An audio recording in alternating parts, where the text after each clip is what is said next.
This is done in chronological order.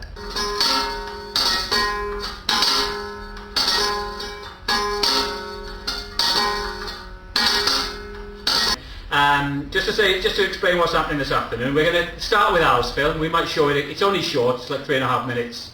But we saw it for the first time just now, you know, starring a few people around here. Where's Andrew gone? He's got to see that. Should go and get him? Oh yeah, and Jazz. If you can give a shout, yeah. Andrew's in it, Julie's in it, I'm in it. Thank goodness it doesn't look too much like me. Okay, yeah, we're going to start off with Al's film. Al Jones, unfortunately, he can't be here. He's having an operation at Prince Charles now, basically. Yeah. So it's a real shame because this is like the world premiere of his film. And it's really interesting film, you know. Just to explain, he's sort of doing a series of films, and this is like the first part of it, OASIS. So he asked me to read this out. Oh no, first of all I'll explain what's happening. This is Al's film, then there's the Red Poets, then we've got Phil, who's launching his book, Skewered by Clouds, which is over there. Then Sean, who hasn't turned up yet, hope he's on his way. Sean Thomas Owen, Mab Jones, and then finally Phil Knight. If Mab doesn't turn up or turns up late, you can do it earlier, Phil. Okay. At the end, what we're going to do is grab a red flag each. I think there'll be enough there, maybe two. We're going to sort of walk through town towards the mock castle, and then back around towards the churchyard and plant the flags and the poem there. Okay. Anyway, this is the introduction to Al's film. I don't understand what he's on about, but never mind. Oases are not sections of rigid foam used as matrices for flower arrangements. No, Oases is a string of short films. This is number 1, entitled It's Over Before You Know It. It lasts 3 minutes 39 seconds. Just wait, we've got to wait for Andrew to turn up. I'd like to thank Julie Pritchard, Mike Jenkins and Andrew BARTZ for patiently making it happen, and to editor Lottie Keane for beautifully positioning the pieces together. I hope you like it, and if you don't, it's over before you know it. Right.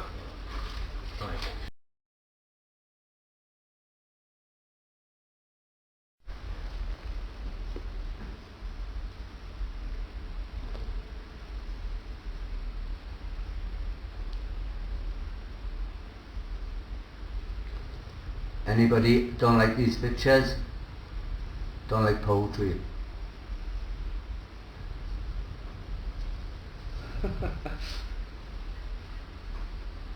This is done in chronological order.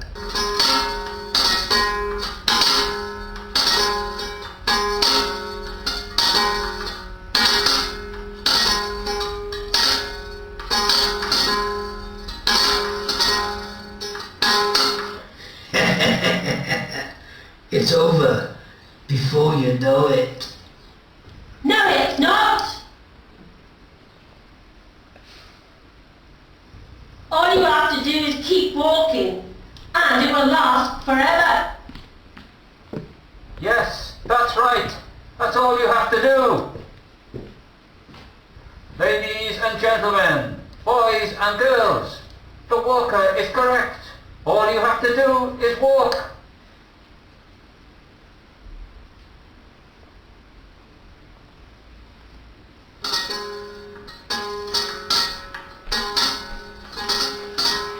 Wakey, wakey, you're sleepwalking.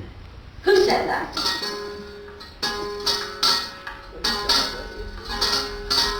Wake up. Where are you? It's all a figment of the imagination. Who are you? Ignore him, the walker. He's only the fool. He comes from another story. I can't see you, but I know you are there. But where? Outside the room, but inside your story. Pay no attention to the fool's lunacy. You can't see me because I don't exist. I'm an illusion. If it's not in the room, it's an illusion.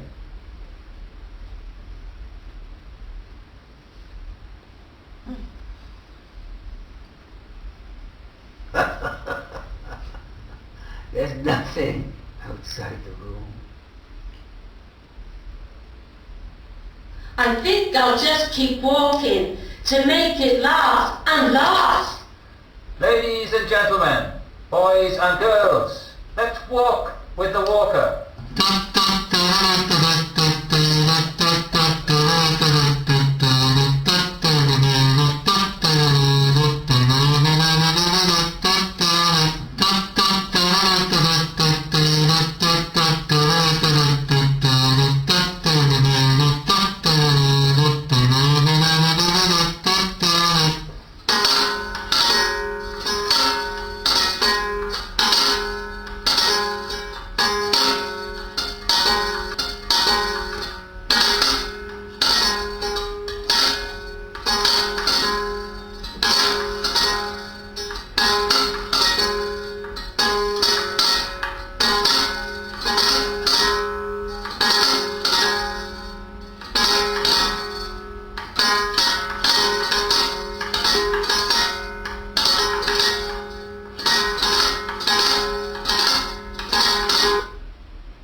Although we don't know the exact numbers, 24 people, possibly, who were killed by the British military, by the army, in the Merthyr Rising.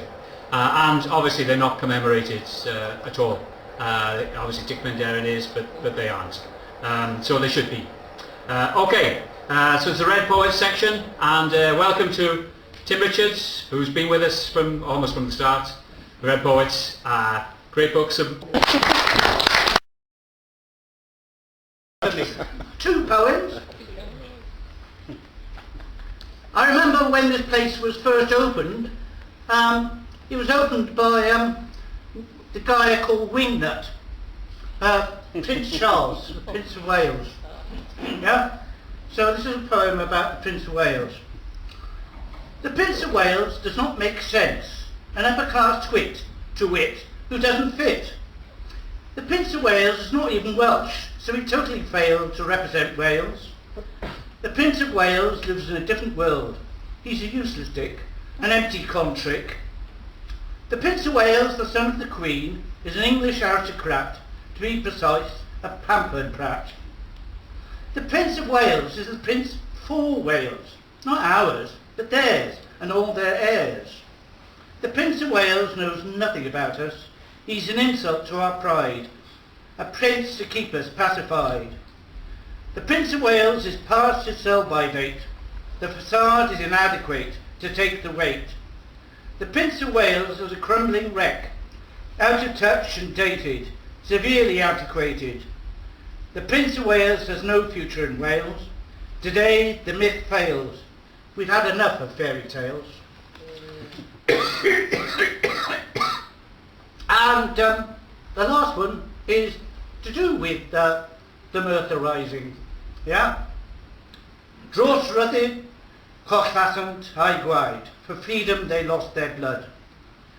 Blood was something they knew.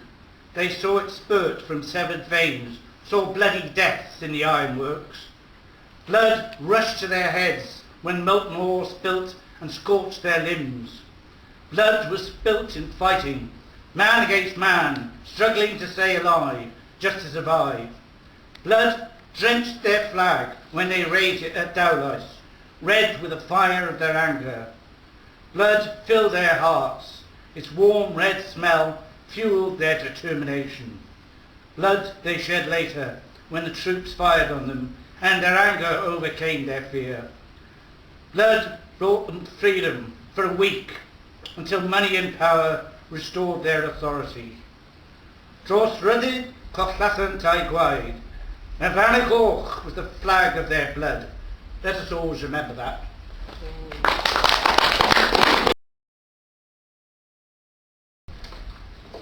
It's 100 year, can you hear me? Yeah? It's 100 year of the Easter uprising this year. And I've done this from memory, and it's called Christina. Tuesday, the 26th of April, 1916, at 2 p.m. Sarah Caffrey is standing in the yard. A of a Dublin tenement block. Spring air does not linger here, only the stench of poverty, filth and shit. She holds her 2-year-old daughter on her right hip, and she's demanding her child to come in from the yard, away from danger. She looks up to the blue, sterile sky in annoyance. She hears it, and her daughter slumps forward, and she feels the pain in her right hand. She looks and sees the blood. It's not hers. She knows it's her daughter. Her heart and mind race towards insanity as she runs through the streets of Dublin to North Union Hospital for the Poor. She can't hear her own screams. She can't hear what's around her, but she hears segs on tarmac. It's her husband, Joseph. He grabs his wife. He sees his child lifeless. Husband and wife hug each other. 3rd of May 1916, when Patrick Pearse is being shot. Joseph Caffrey carries the white coffin of his 2-year-old daughter, Christina, inside. He walks to Glasnevin Cemetery to bury his daughter in an unmarked grave. During the Easter uprising of 1916, 44 children were killed by a sniper or a coward in a British uniform. My relative, Christina, was the youngest, 2. Thank you.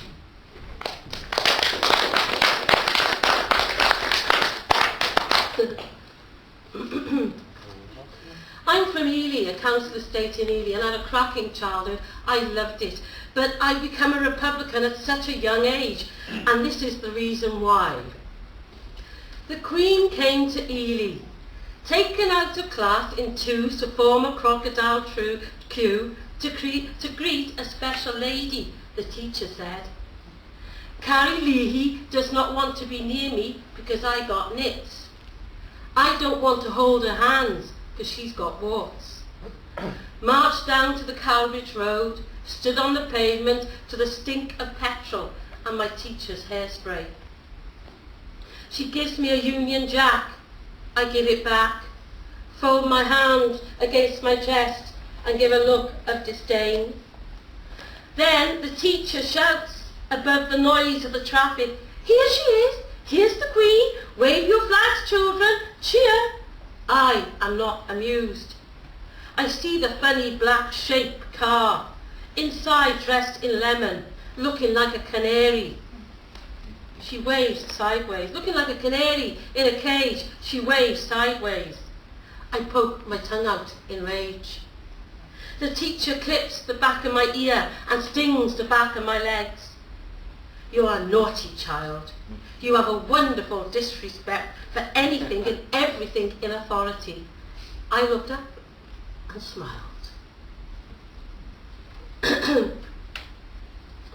Tim's gone now, Tim Nuss's poem. On about rising, we get different risings with women as well. And this is a rise because I came from poverty. I didn't have pretty dresses, so I found another way out. I became a tomboy, and I loved it. I still am a tomboy, you know. And this is about the childhood and of rising above it to be equal.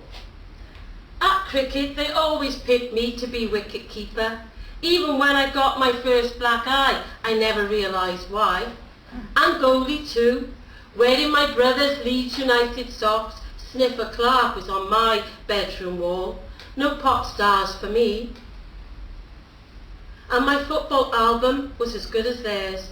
I was always popular on a Wednesday. My 5 friends, all boys, which I aspired to be like, fit in, belong, would come round to my house. And we'd wait for Mrs. Sayer. Mrs. Sayer was the pools lady. She was only Peter Sayers' mam. I always asked after him. My friends were really impressed. I only saw him play the week before. Come over here if you think you're hard enough, was our battle cry down the Grange end. But I knew it was coming to an end. We'd just come back from nobbing apples. I scaled the 1920s concrete bus shelter at the bottom of Grand Avenue. Laying on my back, scabby knees, tight marked neck, crunching my knocked off apple, when he starts looking at me in a funny way, like in the films my man watched and cried over. And then he says to me, "Give us a kiss, you can be my girlfriend." I jumped up in horror, shimmied down the drain pipe, and walked away from my childhood, and from me wanting to be one of the boys, because now they wanted me to be a girl. Just got one more, Mike.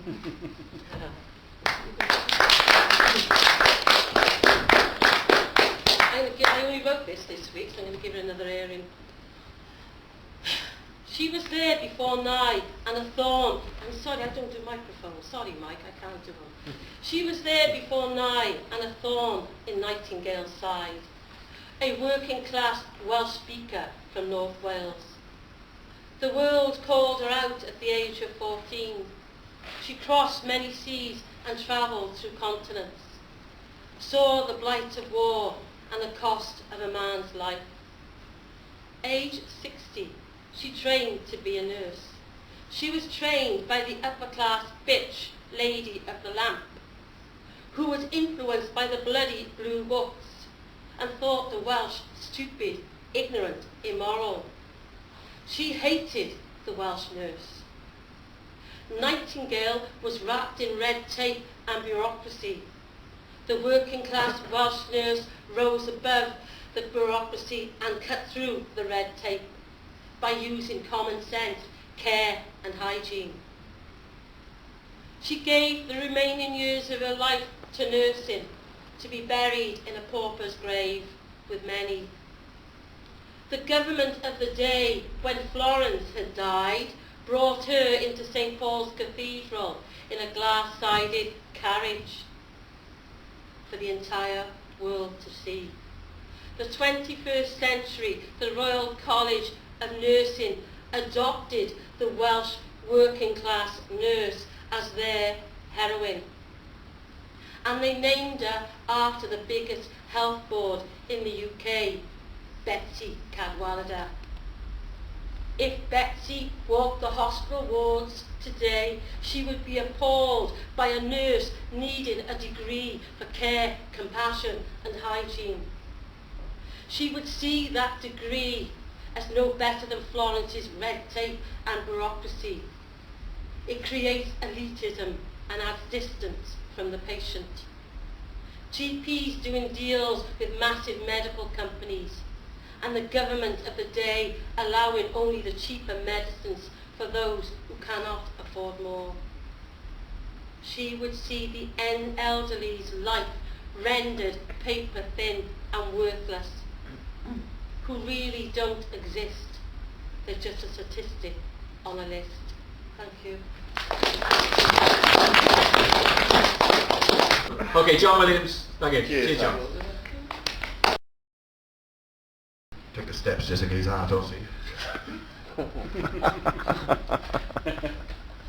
Right, I'm from Pant, and I left when the work dried up. Basically, me and all my mates were sacked from our friends, Hoovers, and you know, which is you know, a big part of this festival.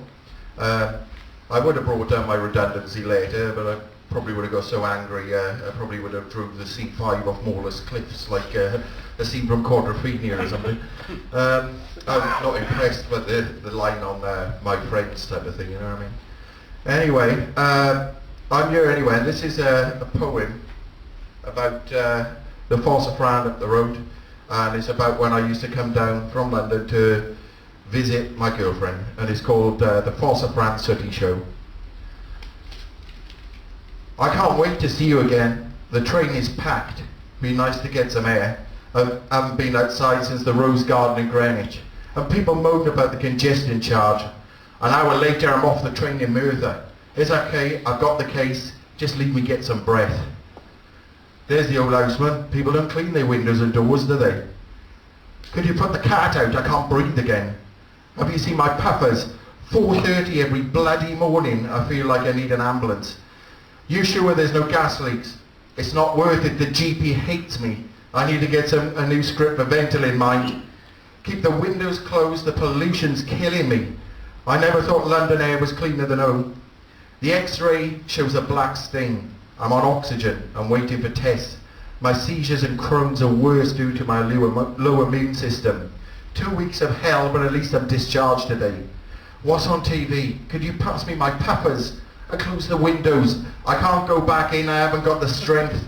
There's my train. I'll miss you. You'll be alright, won't you? I'm terrified of leaving you behind. Forget me. If your chest gets worse, call 999 and I'll be back ASAP. I don't know how anyone's still alive. This is called A Thin Blue Line to the Thin Blue Line.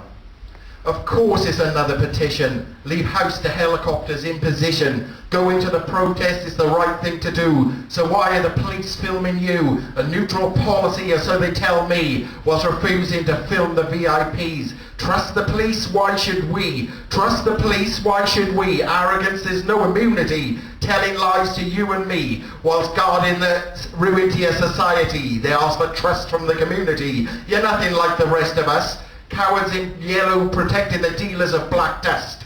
Trust the police, why should we? Trust the police, why should we?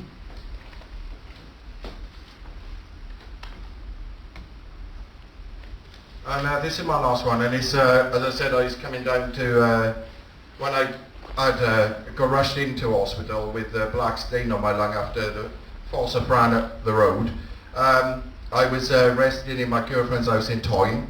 And before I know it, benefit officers knocking on the door because I'm registered disabled, and they came to investigate, thinking I was living there. And my girlfriend had a breakdown as a result of the pressure and stress they were putting her under, and I had to leave instantly to basically calm everything down. And I felt like, like an outlaw basically, and I hadn't even done anything wrong. So this is called Cinderella Will Go to the Ball. Across the bridge to the valley I call home. Lived away for half my life, but I still love to roam. To see my loved folks and friends, positives that never end. But on a visit to support my sweetheart, an inspector called and told us to keep apart. It was Job Centre Plus, minus stalkers, regarding a source from a malicious cash-in squawker, with a bell in every tooth and a mouthful of teeth, patronising smile, forked tongue beneath. It said we were too close, threatened, frightened and end. Paranoid yet innocent drives us round the bend. Peep blue, sleepy, fast on feet, black hat, glasses, notes under seat. A long distance relationship, it was out of their control. Outside the windows, the surveillance patrol. I asked him, how many times can I visit? 2 or 3 times a year, is it? Not tagged, no curfew, no exclusion orders, just 2 disabled people separated by a border. Or is the truth closer to home if you scratch away the layer? After all, the temp GP told me to go home as I cost the Welsh taxpayer. A love affair made in heaven, ambushed by the state because of the River Severn. We haven't broken any laws, which we already knew. So the jealous person who reported us, nice try and fuck you. Cheers.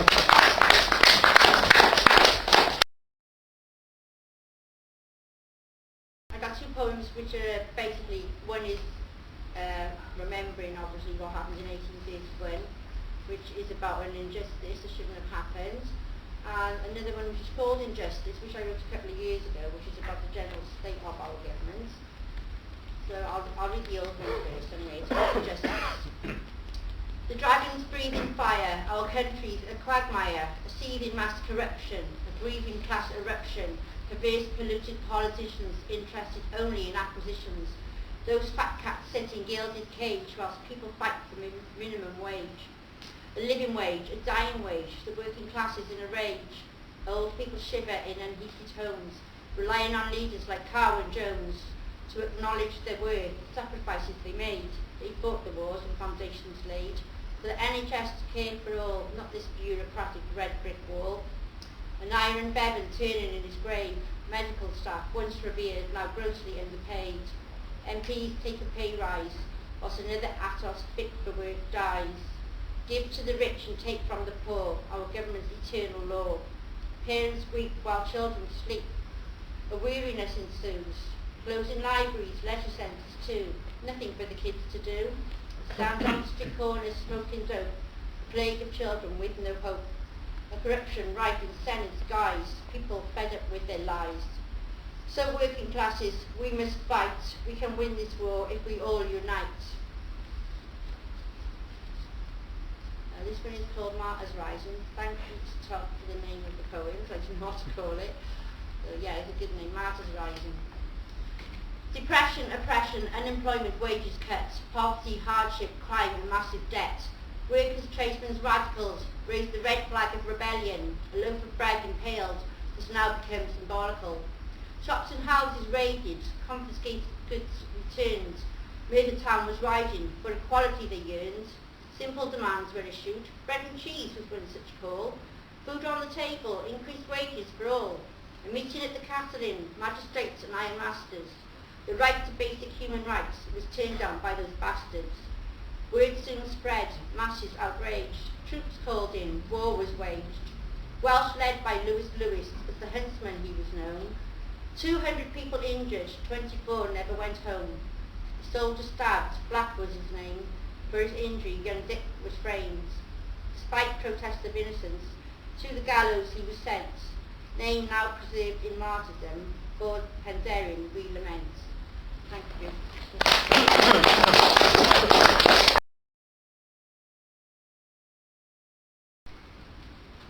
All right.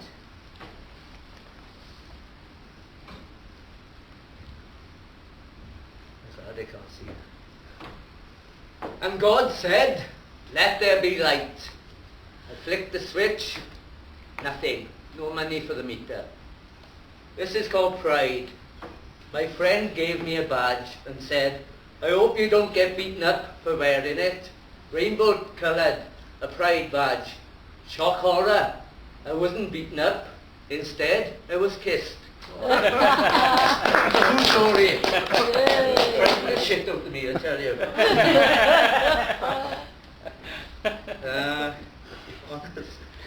Honest, I couldn't make it up. I'm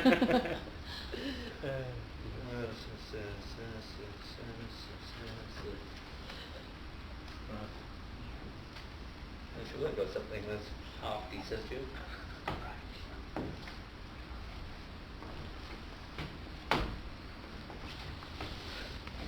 Maybe. Perhaps.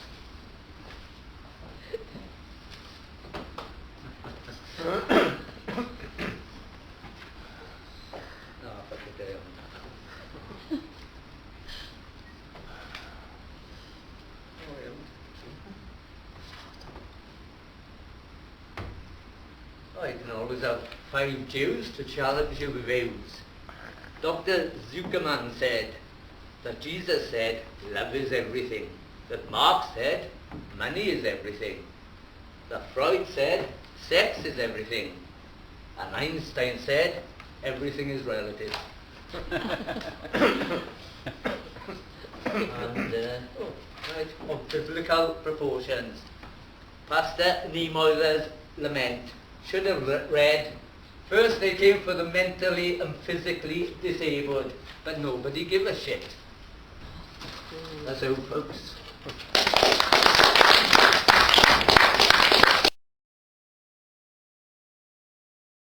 I was listening to the radio about 6 months ago, and there was an item on Radio 4 about a school in central London, one of the new academy schools, where they had a prescribed way of walking for the young children. And apparently they had to walk with their hands behind their backs in a slightly bent fashion, and they'd walk in twos and sort of discuss things. And, oh my gosh. So they call this the university walking style. So I thought, what would happen if this spread around the land? So this is called the university walk. Study the pupils walking in pairs, descending the school stairs in an orderly fashion, not with a passion or flair, but with a quizzical look, a penetrating stare. 2 by 2, along the corridor they walk, talk, heads bowed, at the correct angle, back slightly bent. This is a walk that could travel from Newcastle to Kent. Arms behind back, hands together, rain or shine, whatever the weather. Smart in school uniform, royal blue tie and blazer black. The school will studiously hum with our very own University Walk curriculum. We will export this perambulation across the wider academic world. 5-year-olds discussing creation in one obedient, ordered nation. 7-year-olds pondering outer space while university walking in a state of grace. Teachers trained to monitor the walk of a boy aged 10. Don't stop, don't dawdle, go back, do it again. This walk will sweep all before, the runners, the slouchers, the fidgets, the loungers, out of the school front door. It will keep those juveniles focused, keep them docile in the university walking style. But there's always one to spoil the show, won't walk the walk where she's meant to go. Some little blighter with white socks rolled down, disgracing the academy in front of the whole town. Or a rebel with a swagger or strut, a wayward walker, a disobedient nut. A teacher even, who subversively smiles at a silly walk, a skip or a hip-hop dance. I know the type, can spot them at a glance. They'll be eradicated, obliterated, put out to graze. We tolerate no delays. We have a new style education, a neoliberal walking sensation. And the university walk will emerge as the scourge of bad behaviour and will be this academy's saviour. University walkers who would valiant be against all disaster, follow me. I am your new academy's headmaster. Thank you.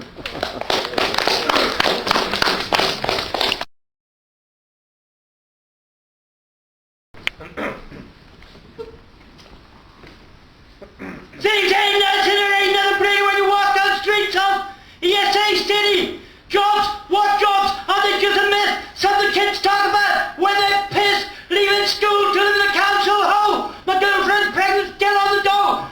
Things ain't nice, in fact they're shitty when you walk down the streets of ESA City. Government? What government? It doesn't make sense with all this unemployment. They only look after themselves. Dogs, cats, kids. It's a pity I've seen the slums of ESA City. Working men on the slugging's time. Victims of society, you're a man. They don't survive, they just exist. Somehow they found the strength to resist, or thoughts of suicide that plague their minds, and the lies that tomorrow bring better times.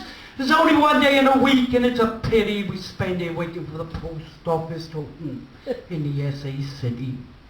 It used to be called Gyro City, but the government screwed everything up.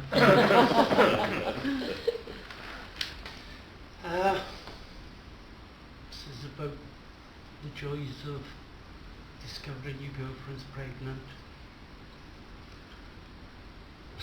Not me. Not mine. Okay. I don't know why I care. You know? Oh, by the way, I'm not pregnant. It's just a thought. There's a kick inside. Can you feel it? She said. There's a kick inside. Your child, my child. Here, touch its head. There's a kick inside.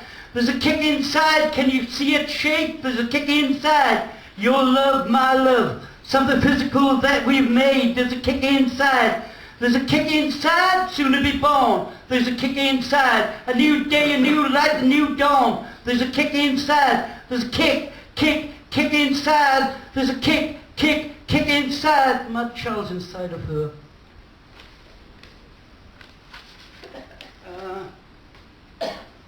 This is about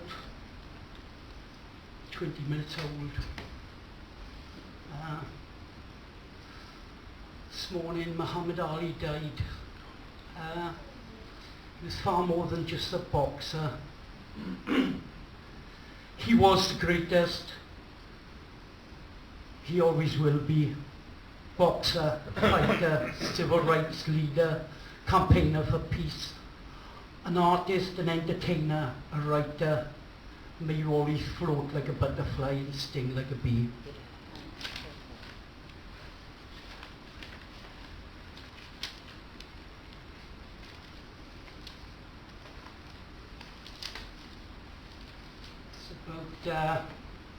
the heritage the coal industry left us, left around here, around Aberfan, around all the valleys, all the scars and the coal tips and slag heaps. It's called rape of the motherland. Pick the flesh off the bones, you bastards, in search of coal. Rip our fair country of all the ruins. Tear out its inside to keep the money rolling in. The diggers are the killers, and only the rich get rich. Take away my country, oh how you must hate it, because the corpse you leave behind, but the heart you cremated.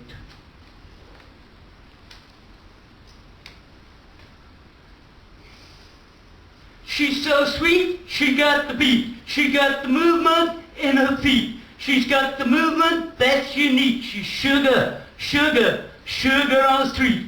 She's so sweet, she's my treat. She's the icing on the cake, the topping on the sweet. She's sugar, sugar, sugar on the street. Sugar, sugar, sugar on the street, living in the heat. Heart's got a beat, I need to eat. Give me sugar, sugar, sugar on the street. Honey may be sweet, but it can't compete when I dance to the beat with my sugar on the street. Sugar, sugar, sugar on the street. Thank you.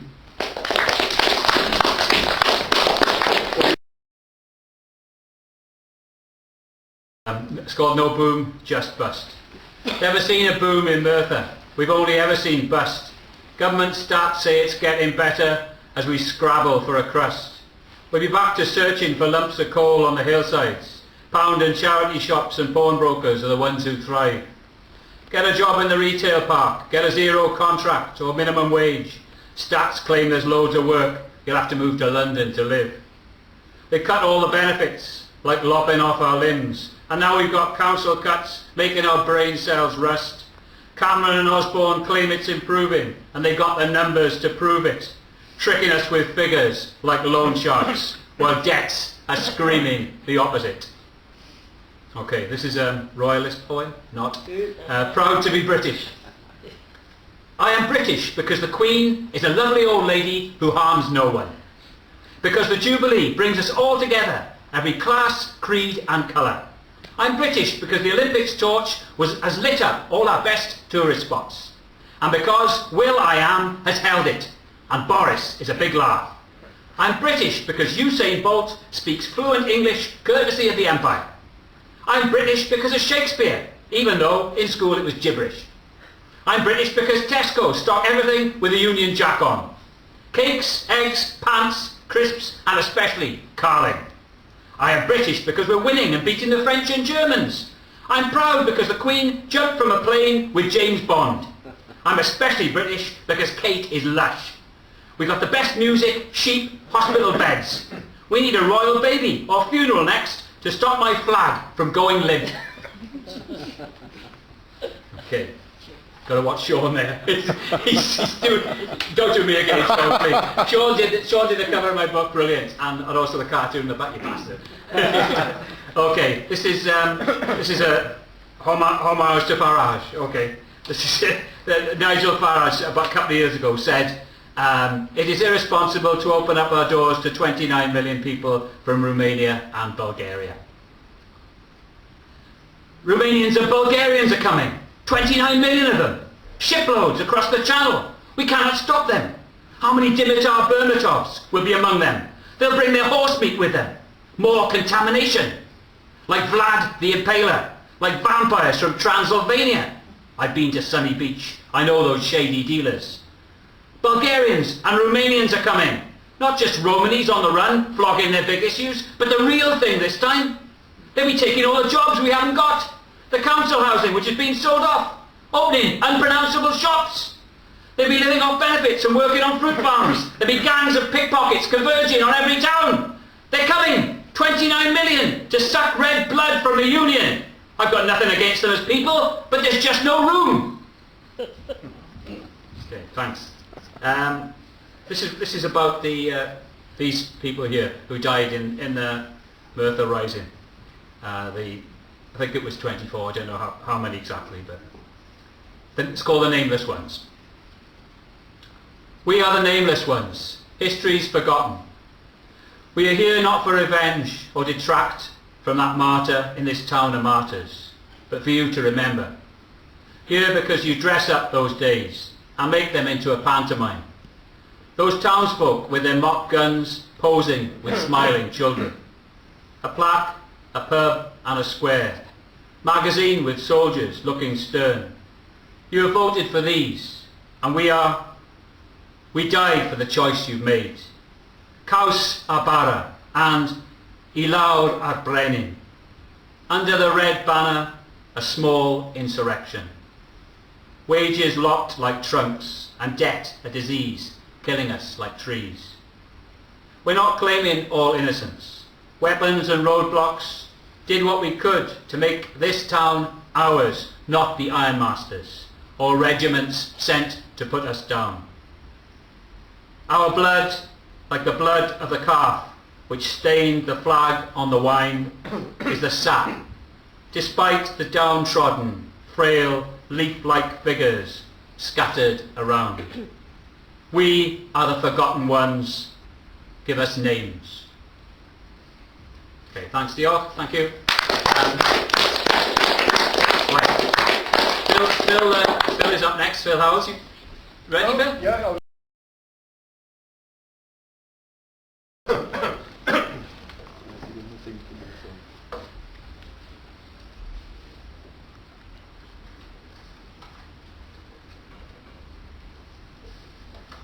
I wrote some poems about 30 odd years ago, and then I left it. I was more interested in prose really, and reporting on news and sport. And I started going to the open mics with Mike about 4 years ago, so I started writing again. I thought, is it poetry? I don't know, but we'll give it a go. So that's what happened. The book, only £5 or £10 for two, special offer today. It's a mixture of humour, social comment, etc., about Merthyr, about life in general, and so on. So I'll do a few of these poems from the book. Obscured by Clouds. Years afterwards, it's the name of an album by Pink Floyd, but David Gilmour didn't mind, so I thought that was fair enough. First one is the first poem in the book. It's called Where Am I? It came to me because there's a film about Bob Dylan. I'm a big fan of Bob Dylan, and I think it's called He's Not There. But it was about him really, but it didn't mention his name at all in the film. But various facets of his life were explained throughout the film by different characters, different actors. One including Kate Blanchett, who looked amazingly like Bob Dylan in that film, with that era and the hair and so on.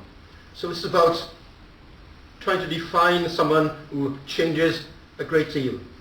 Like me perhaps, I don't know. It's called Where Am I? Where Am I? I'm not here. Are you looking for me? I'm not here. Are you trying to confine me? Or maybe define me? I ran away to the circus when I was 15.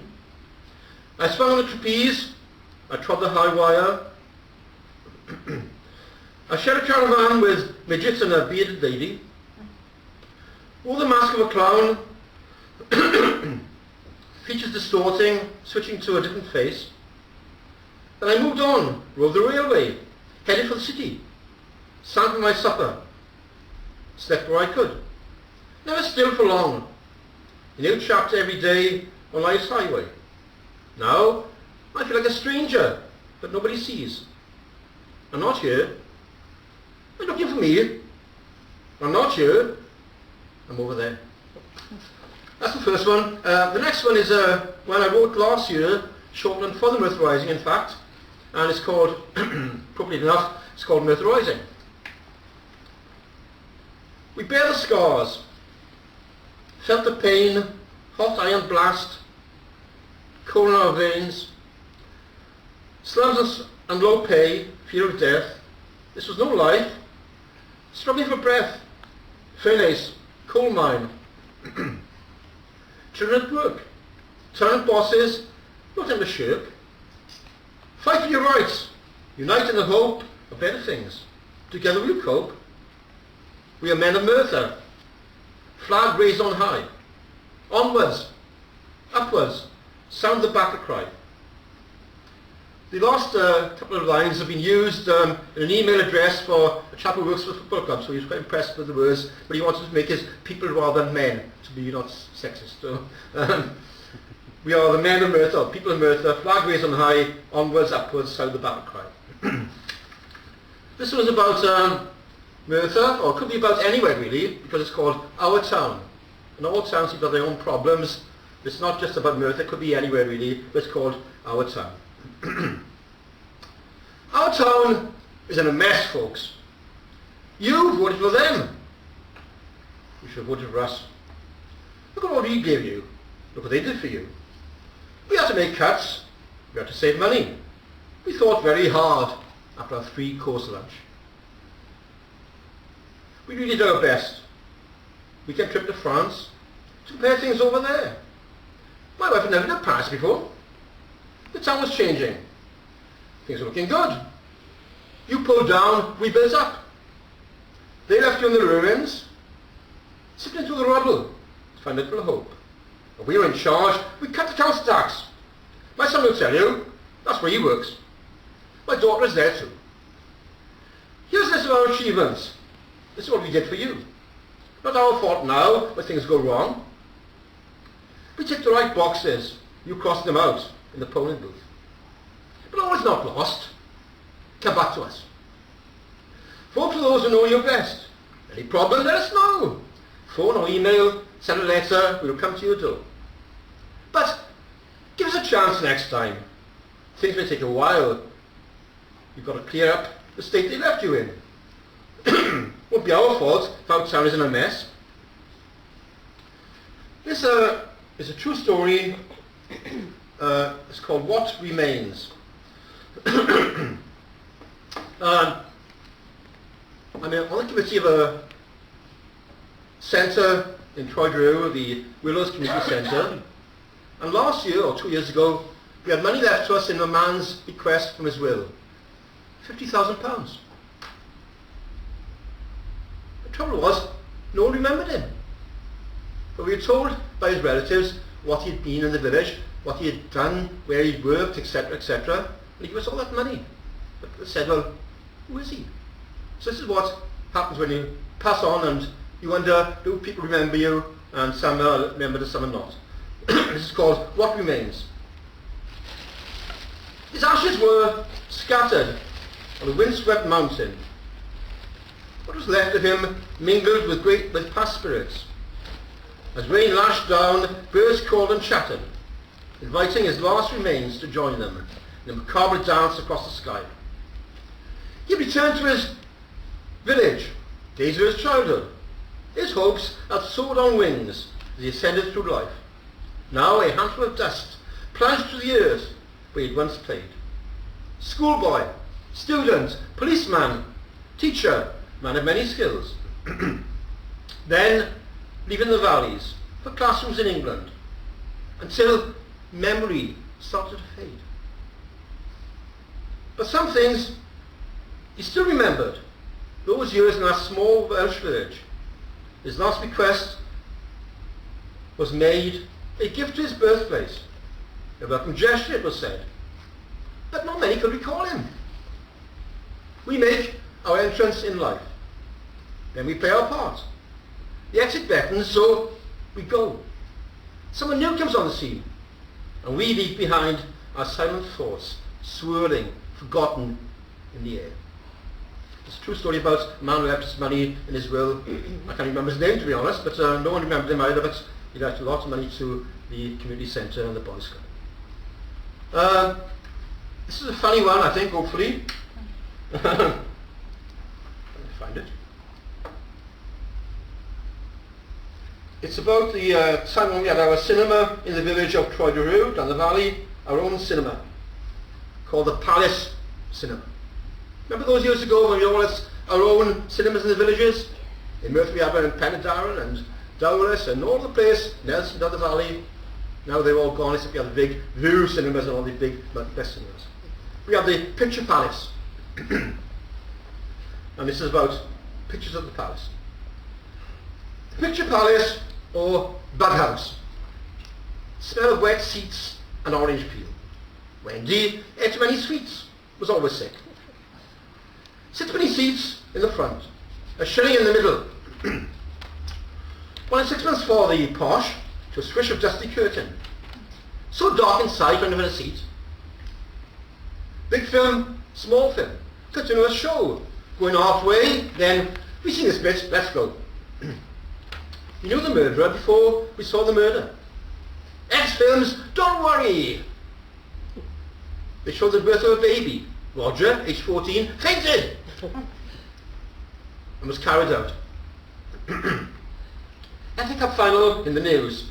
Only 3 months old. The manager shouted out the coming attractions. But sometimes Harry's coming attractions never came.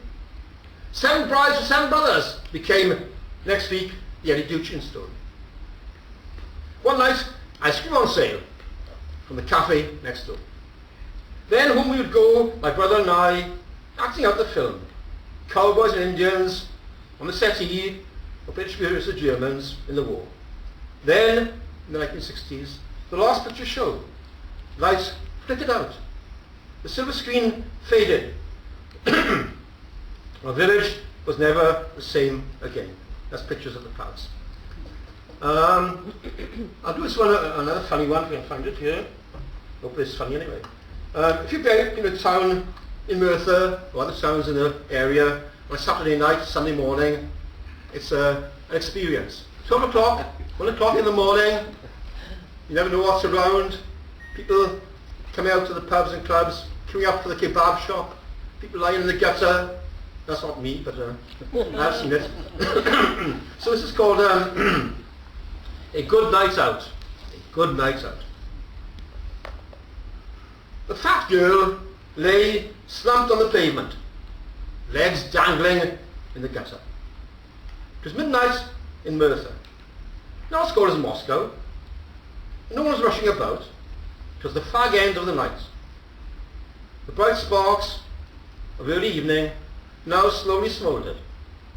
A £5 note lay neglected in the rain. It was a good night out. The fat girl was tended by her friend. She got to her feet. He tried to hail a passing taxi. The driver drove on. Fat girl fell back. Her friend swore at the disappearing cab. The bench by the library had a half-eaten kebab. It was a good night out. Lads in a doorway talked about football. Man United or Arsenal was the best. 6 youths kicked an empty beer can across the road. A mangy dog leapt about excitedly. There was still a queue with a takeaway. It was the main meal of the day. Kylie in the nightclub met a new boy. He was nice. He bought me drinks all night. They went back to her place. Little did she know what would follow. To tell the social, she was 2 months pregnant. He gave me his mobile phone number. Forget what he'd done wrong. I looked for him in town, but never saw him again. I think he lives in the other valley. It was a good night out. Meanwhile, a fat girl and her friend determined to walk home. Their natural black hair dripped as rain fell. The moon looked on, almost with a smile. It was a good night out. This is called Time and Time Again. About how things go around in circles, one generation after another, and things don't really change, they just go on in the same way. Called Time and Time Again. Johnny pulled a knife in the schoolyard when he was 10 years old. Mary had a baby when she was 15. Teacher had a breakdown. Pressure on us all. Father worked overtime. Mother cared for all. Johnny went to college. Mary stayed at home. Teacher took retirement. Parents grew old. The village was changing. New people moving in. The young had gone away, seeking greener grass. Johnny died last winter. We bury him in snow. Mary's a new man, just come out of jail. Male or female, rich or poor, all on their way to dusty death. There's a new Johnny in the playground, new Mary at the door. There's a brand new school, wealthier parents, holidays abroad. Johnny and Mary running down the same road, time and time and time again. I'll finish with the last one if I can. It's about Wales. If I can find it, yes, page 40. How the country has changed over the years. Our towns have changed, people have changed. This is called Our Wales. Again, towards the end of the book, obscured by clouds, we can buy a copy later on if you want to buy it. Only £5, or as I said, special offer for tonight only, or this afternoon only. Special offer only for today, £10 for two. I can't say further than that. So this is the one, I'll close this one anyway. It's called Our Wales. This is the Wales we knew, where jobs are hard to find. While youngsters roam the streets, life seems so unkind. This is the town we knew, where drugs pervade the air, while cops chase speeding drivers and life is full of care. Is this the street we knew, where neighbours are out of touch, while danger lurks down every road and no one heeds too much? Is this the life we knew, with parents' bright new hope, while leaders did their best and everyone could cope? Is this the Wales of change, with a new life on the way? Or have we sunk so low, we're going to decay? Thanks.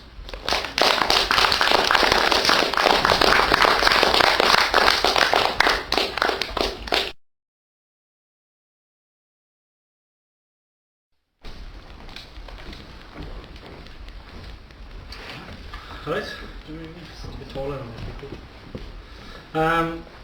Yeah, my book was meant to come out now, but I'm a crap editor, so it's not out for a while. It's out in August, hopefully.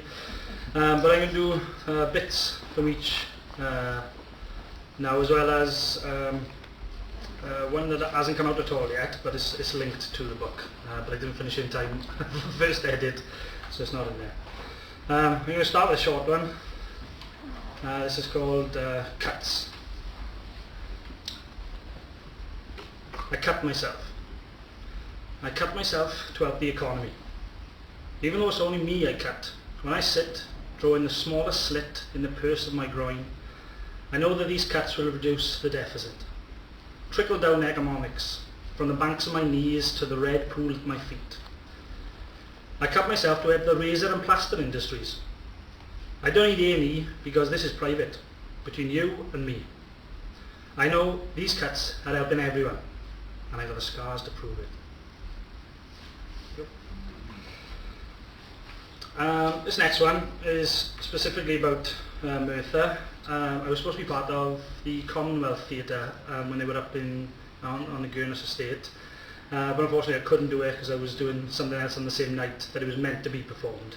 So I actually gave an impromptu reading of it on the A470 next to the lakes at the top of the res, and they liked the poem and got someone from the Gurnus to read it out, which is far better than me just reading it out, but I'm going to give it a go now. This is called A State of Mind, Gurnus. Nature named, nurture mained, stereotype cast, faster than you can say estate, in a state, a spate of the old, of new, opposite the old, clean slate, replaced by green space, slow-paced recovery, abandoned, vehicles, trickle down ventricles of public walkways, driven away, working away, but awoken by staying, under grey skies and high-rise hospitals, named after royalty, ironically waiting just as long. Branches of oak, poplar, yew, spread along lavender, heather, honeysuckle, bare-knuckle matchstick men remembering, rendering bygones as foregone concrete conclusions. Illusions of hell on earth painted by headlines on breadlines breeds lies from statistics, misquoted and quoted in reputations, raised above crochet stones, cold callousness, betraying and baying for blood, through history books and revolution's nooks and crannies, from get-outs and get-ins and Dick Penderrins, from castles to cattle grids, skid marks across cast ironwork resolutions, through the years of viaducts, via those who stuck by their guns and their homes to become the residents, the inhabitants, the have and have-nots, the cots, the cribs, the cradles, the ladles that stir the lives of husbands, wives, children, steered in their own direction, forged in their own image of fears and fire, friends and funerals, in their own reflection, a collection of everything, but inverted commas placed around the necks of the next 3G generation. I'm going to read an extract now from one of the essays. Hopefully it's not as boring as it sounds. The essay was called How to Project the Country Next to England. And it's basically saying that we need something like some films to project Wales, because lots of Hollywood and Bollywood are meant to be coming in, but we needed something like a Braveheart or a Michael Collins to promote something, but people can't decide on who to use as the star to promote Wales. So as I was working through it, it turned into more of a comic essay, and I struck upon a plot, or a screenplay as you like, for the film, and then I was meant to have a story ready for a publication, but I didn't, so I decided to write a mini version of the screenplay. So the plot is, a binder has been found in the annals of St Fagans Welsh Folk Museum with files on a neighbouring Bevan's long lost plans with hidden instructions if anyone ever attempted to dismantle or sell off the National Health Service.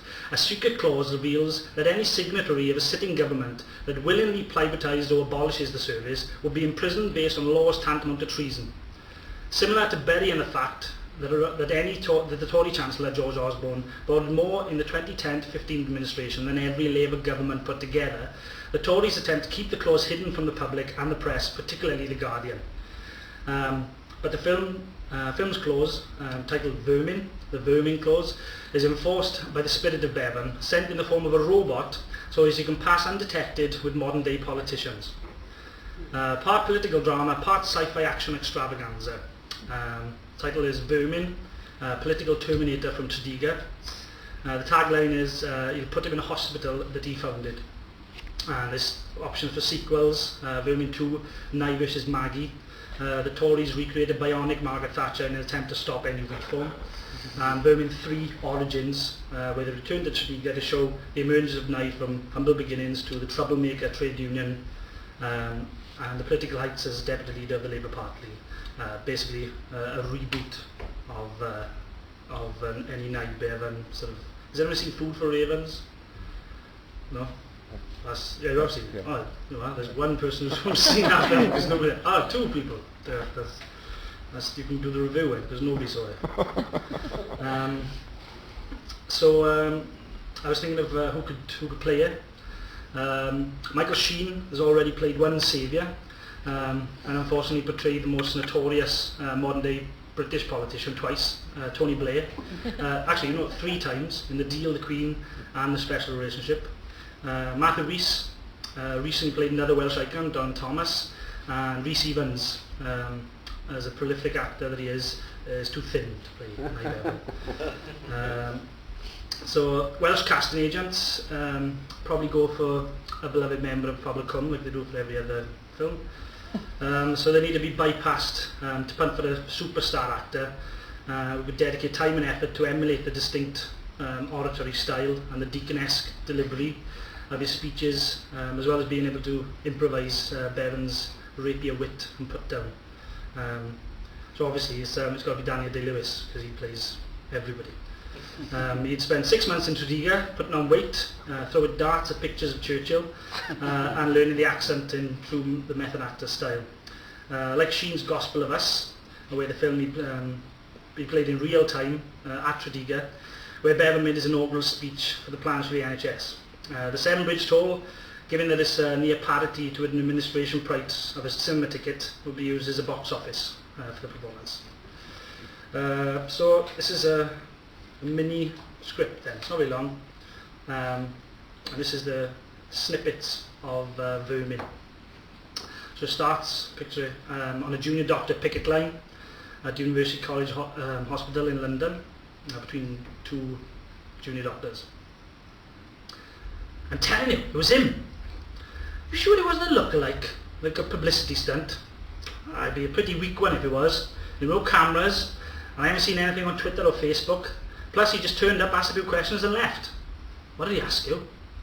Well, he just came over and stood with his hands as if he was holding his lapels. Didn't have a jacket on, mind. And he must have been freezing. He leaned over, asked me what we were doing. So I told him we were junior doctors striking over government proposals to change our contracts. What did he say? Well, he said that he had to do the very same thing to establish the NHS, and that turned out for the best. He's on the Tory side! And that's what I said. I gave him the gist of it, of what was happening, and they told the Chomsky quote about privatisation. That you defund it, make sure things don't work, people get angry, you give it to the private sector. Poof, end of the NHS. Shit, you should have seen him. What? He stood up, and then his one eye started glowing red. Shut up, you idiot. I'm telling him, his eye turned red, like a bloody robot. Maybe it was an implant or something, and he started muttering, sounding like an old PC processor. I thought maybe he was having a stroke or something, so I sat him down, wrapped my coat around his shoulders, started repeating something about coming back to save us, so I thought, oh, he's delirious. Most probably he's having a diabetic hypo or something. Then he just got up. I tried to stop him, but he was much stronger than he looked, so I gave him my NHS discount card and get some chocolate in the chemist across the road, and told him I'd be on shift at the hospital if he needed anything. So we gave him your clothes, your boots voucher and your rota cycle. Of course I did. Duty of care. Maybe on strike, we can't expect him not to help the founder of the NHS. Wah, come on. You don't really believe he was an Iron Bevan, surely? He's been dead for 50 years. I'm telling you, it was him, but with a glowing red eye. Is there a pager? No, it's just a Twitter notification. Jesus Christ! Is that your coat? Oh my God, that's him! Did he have a gun on him when he left you? It's in the middle now. St Thomas Hospital, Westminster Bridge, London. The emergency services were stretched. Stretched as it was, but this was exceptional circumstance. They were calling it a terrorist assassination incident, an attack right inside the House of Commons chamber. Nobody would have believed it. They erected pillars of concrete to stop anyone driving into the lobby with explosives and whatnot, and supposedly the assassins simply walked in through the security gates. They shot at him, but it didn't stop or harm him. Even the most advanced Kevlar, that would be impossible. BBC Parliament transmitted the whole incident live from the chamber, but since the whole incident was over in a matter of minutes, it was now on 24-hour news channels being repeated, slow-moed, analysed and pixelated for the actual shooting. The speculations of incendiary commentary with the identity of the gunman was rife. I had seen the footage and had my theories, but now he was lying before me on the operating table, not a scratch on him, and I had to bring him back to life. I was charged with bringing, by all accounts, a Nai Bevan back to life. Bevan, the founder of the National Health Service, which I had served my entire working life, who had died of cancer on July 6, 1960. I googled it. I was told he had escaped security and police at Westminster, but had turned up at the hospital and requested me personally before collapsing in A&E. He was currently handcuffed to the bed and heavily guarded operating table, unresponsive and without a pulse. He had tried to insert a cannula, but it couldn't pierce the skin. Must have been a faulty cannulas. We put 1,000 bolts into it, nothing, not even a jerk, which could not have been faulty panels. It was totally impossible. Yet I saw it with my own eyes. I pronounced him dead at 1948. The assistant surgeons left the room and I was alone with him, or whoever he was. He looked exactly like I remember from the photographs and footage of his speeches. His thick white hair combed across his head, dark lidded eyes and thoughtful mouth, almost in a wry smile. The only thing missing was the mischievous eyes and the unmistakable orator's voice. It was unnerving. I couldn't work it out. It was definitely not a mask or makeup, and it looked exactly like him, only now he was dead. Again. Nobody was listening. The guards were facing away from him. I would never get this chance again. I checked the door again and leant over and whispered, "Mr. Bevan, I just wanted to say, regardless of the circumstances, I just want to thank you for everything you did. Your legacy is immeasurable to those of us who work for it, use it and cherish it. And although I don't condone violence or murder, that's the reason I became a doctor in the first place, by shooting that bloody health secretary who denigrated us, lied about us and tried to break us, you've done what so many other doctors like us have done. The Tories, and particularly that man is lower than vermin. He pulled back as Bevan turned his head toward me, his one eye glowing red. I staggered backwards as if he'd been hit in the chest. He tore his arm away from the bed, breaking the restraints, and the handcuffs jumped to his feet. He reached for the scalpel on the tray and cut his arm open, but there was no blood. He pulled back the skin to reveal a metal-plated arm. I tried to call the guards, but my voice caught in my throat. As he moved his fingers, a small hydraulic pump hissed. He used the scalpel to twist something from the pumps, and the hissing stopped, and his eyes stopped glowing red. He folded the skin back down and turned towards me. "Thank you for your cooperation," he said in an intimidable Welsh accent. I could only nod as he pulled sunglasses out of his pocket. "Put them on.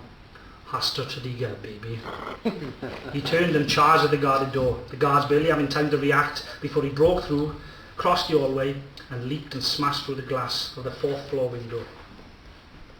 It's towards the end now. The Diplomatic Protection Group Eyewitness Account, Westminster Palace, London. The perpetrator... Is it me doing that? I thought it was a bass. Oh, sorry. Stand back. The perpetrator walked towards the entrance of Westminster Palace. He was asked to adhere to the rules of the public and form an orderly queue. We asked him to stop and remove his sunglasses. He did not seem to react to our request. He was approached as he arrived at the scanner, but brushed Officer Kyle aside and walked through the scanner, setting the alarm off. We asked him to stop again. He did not. We gave him a warning and he did not stop. We were forced to apprehend him. Officer Kyle again approached him and was thrown to the side by the perpetrator. We drew our weapons and I shot him in the leg. He did not react and the bullet hit Officer Arnold in the arm. We opened fire, but he continued to walk towards the central lobby. I radioed for assistance from Connor, Cyberman, and he entered St. Stephen's Hall to follow him. I aimed for a headshot and, sir, I'm telling you, the bullet bounced off his head and ricocheted back, hitting Spielman in the arm. We followed him to the Connor's lobby, where he paused at Churchill's arch, raised 2 fingers at the statue before entering the chamber. Sergeant at Arms, Eyewitness Account, Westminster Palace, London. There were not many in attendance in the chamber. The Health Secretary was addressing concerns by the Shadow Health Minister and the new contracts he had decided to impose on junior doctors. He had just been reprimanded by the Speaker for fiddling ostentatiously with his smartphone as he had been addressed by the Shadow Minister. A spurt of shots and shouting was heard from outside the chamber, and then a few moments later the door opened, and as I live and breathe, a Nairin Bevan, or someone who looked remarkably like him, walked into the chamber. The Speaker walked straight up. The Speaker, without missing a beat, addressed him, but Bevan did not acknowledge him, but walked straight up to the dispatch box, and word for word recited, as if by recording, his famous speech denouncing the Tories in 1948. Then his voice seemed to change, and he said something about a hidden clause in the original National Health Service Act 1946, that if anyone attempted to destroy or privatise the NHS, they would put them in a hospital that he had founded. He then proceeded to pull a rather large gun out of the coat and shot the Health Secretary in the head, walking back to the backbenches. And then finishes with national newspaper headlines. The Guardian. Security questions as bio-robotic AI kills in Commons. The Sun. Hunt Labour killer robot. The Daily Mail. EU-funded socialist assassin murders democracy. Daily Express. Migrant-built robot Bevan. Readers ask, why not bring back Diana? So, I haven't sold the rights to the screenplay if anyone finishes any filmmakers wants to make it. I'm going to finish. We've got enough for another one? I'll finish off with. It's quite a long poem, but this is what I'm hoping to be the main part of my book.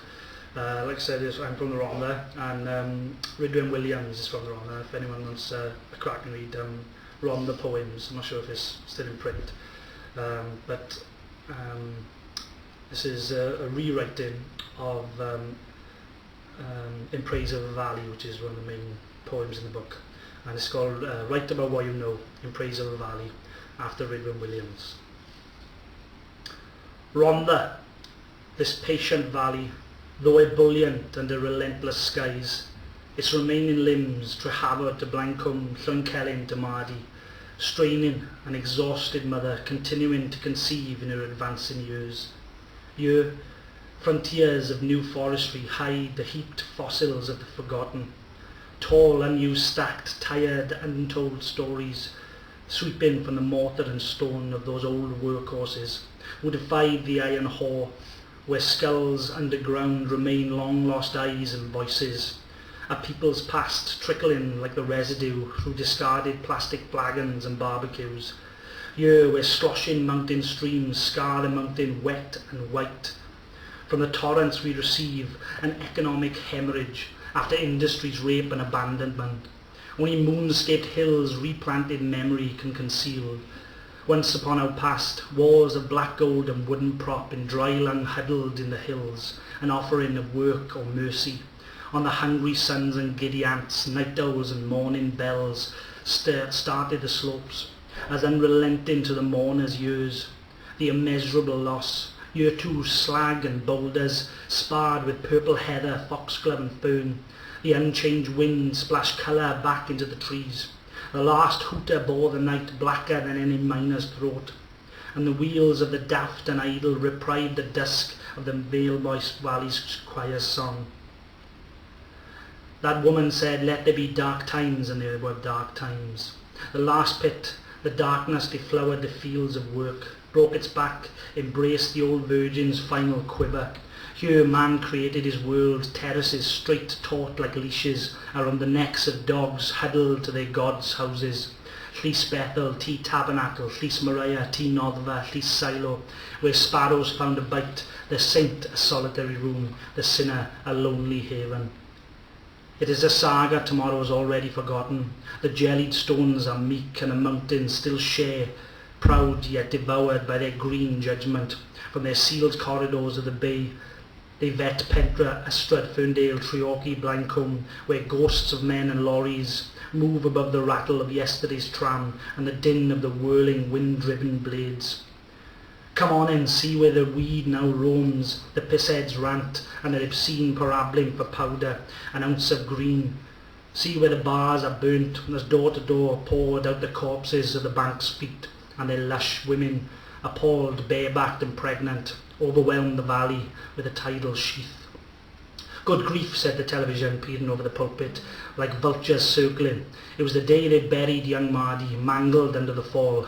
Good riddance to the bitterest fruit plucked before the tree was felled, yet heed the cords inside those gallstones passed as a nugget of coal. Planted in the heart, it will glow and glow into an ember of resentment for the future. And all the unions and committee members said Amen. And it came to pass, siblings idle, muscles rusting, muffled colliers, hunger parched, found tips in taverns, spoke English now, thankless. Gusty wails this week, voices singing before the shutters. Parkendale to Downing Street, from the job seeker's coin to Maggie's bite, scouring for a smile. Not today, thank you. Not today, thank you. They went away, singing songs they do not understand. Maya glowed in a lice, sing golu hangevi. And all the oh dears and doers, knells and bolted doors, precious kids and knock-kneed teens vegetated, as though anger had escaped out of Parliament via Pontypridd, for a trouncing at the taff. Back in the valley, the remaining wives and mothers needed to scrimp and save in lean-to kitchens, stirred their empty pots, as the men spent more time in allotments, passing time like a small boy's troubles, ribbing each other for their long hair. They drank the valley champagne dry before swearing, just for a lark, to curse the last train as it leaves. Aye, but it needed more than Madeline's cup. She never missed a thing. From irrepressible bullshit, beaten wives, and who do you think was that old baby again? To forfeit the stagnation of a settling. Those small boy's troubles maintained through the outgrew his long hair, attached like Freddie Mercury. They took away his work clothes and clipped his wings, like Stevie Nicks' brooding eyes, and the DWP came along and gave her benefits, but not of the doubt. Clipped wings and benefits. The valley was never the same. Who was to know that to discard the workforce, the economic curfew and the nurtured smile, the cruel stipulates domiciled beneath us, the chicken shit gore snaking the ravaged fields would inevitably lead to fire and water battling from summer teens, dust on the suns thrust into the social line, suicides withstanding still scandals in the choir, the pianos under lock and key, the TVs on the mantelpiece, the pictures of the town before on walls to remember who we were, the baby in the back garden with the bathwater around it, silence in the mobile phones and noises in the car, hands always on their organ and reaching for a tit, the paedophile up the mountain, not the stranger in the co-op, the names of the cenotaph and the children pissing in the park, and the old language on a young boy's lips struggling to converse with his own generation. Boy, you were scrambling the Llanwano wind, a mangled mother bread ready for the comp, over the future's clusterfuck scratch card, something new departing in your eyes, a career defaced, your father and grandfather cowed, now where they lie, shunted into the sideshow of the tourist's eye, a cemented silence tells of their powerlessness, come Park to Cardiff Gate, Clydach to Cathays, they who were belligerent to your body, succumbed into welcoming new customers to those call centres, but the Muzak never snatched you from the retired screams of Pentoyn, nor the social stereotype stranglehold of Penrhys. Girl, you with your morning smile and your many eyes, listen, listen, while tomorrow waits for your well-worn breasts and the recycled stencil of your bones to forego another brood, with an old line as effulgent as street-light neons. Witness the second coming of forgoing our feelings, reaping the benefits of shitting honest natives once more on a valley that was killed and left to rise again, incorrigible like it is. Oh, Christ. Thank you. Thank you very much.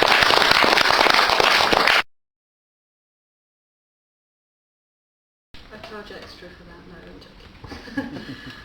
If only making a living was that easy, bit of a skirt coming up. Anyway, how are you? Not too bad. Sorry?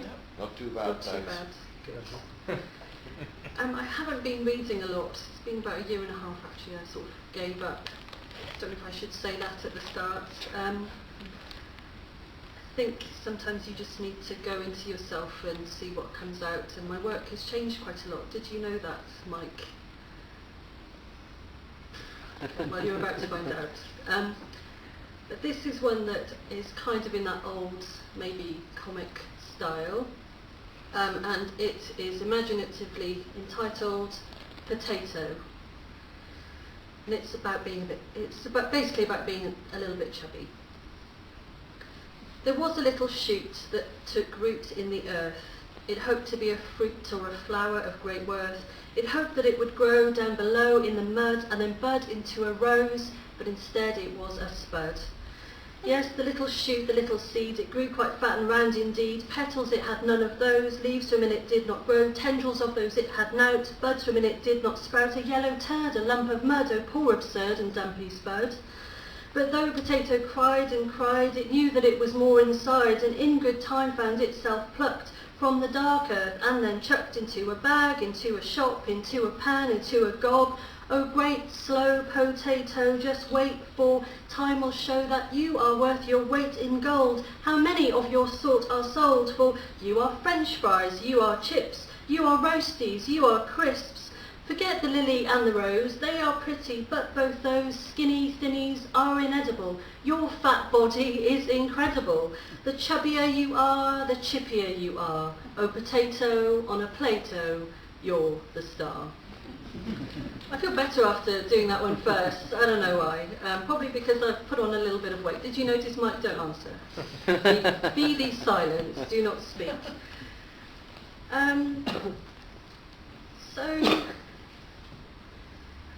This is kind of on the same sort of theme.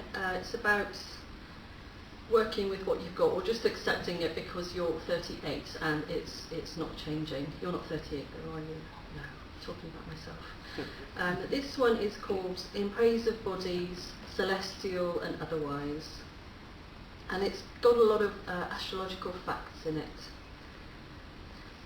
Astronomical bodies relax into rounded shapes. See the planets as example. No oblongs, cubes or rhomboids there. Nothing annoyingly pointed. No cone-style spikes a la Madonna, all those cornetto-esque contraptions 50 starlets squash themselves into. The universe does not wear a bra. The universe hangs loose, jiggles joyfully, accepts its comets, its asteroids, the wormholes inflating 1 minute, collapsing again the next. It doesn't hold itself in. It is ever expanding. Don't tie yourself into corsets, love, but look to the cosmos as a paradigm. Mercury's wrinkles and Mars's flush complexion mark them as unique. Your beauty spots and freckles, that patch of eczema which erupts now and then, are just as wondrous and wonderful. You might say that Jupiter is big, but look at all its moons. 63 at the last count. It takes a certain kind of body to draw that level of audience, to keep that many attendant. Don't worry about your lumpy bits. Your mass looks great to me, and I notice other people observing it too.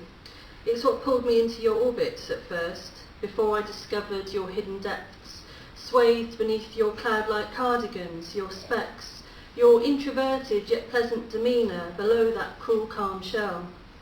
Some think you're as icy as Io, but really you are a star.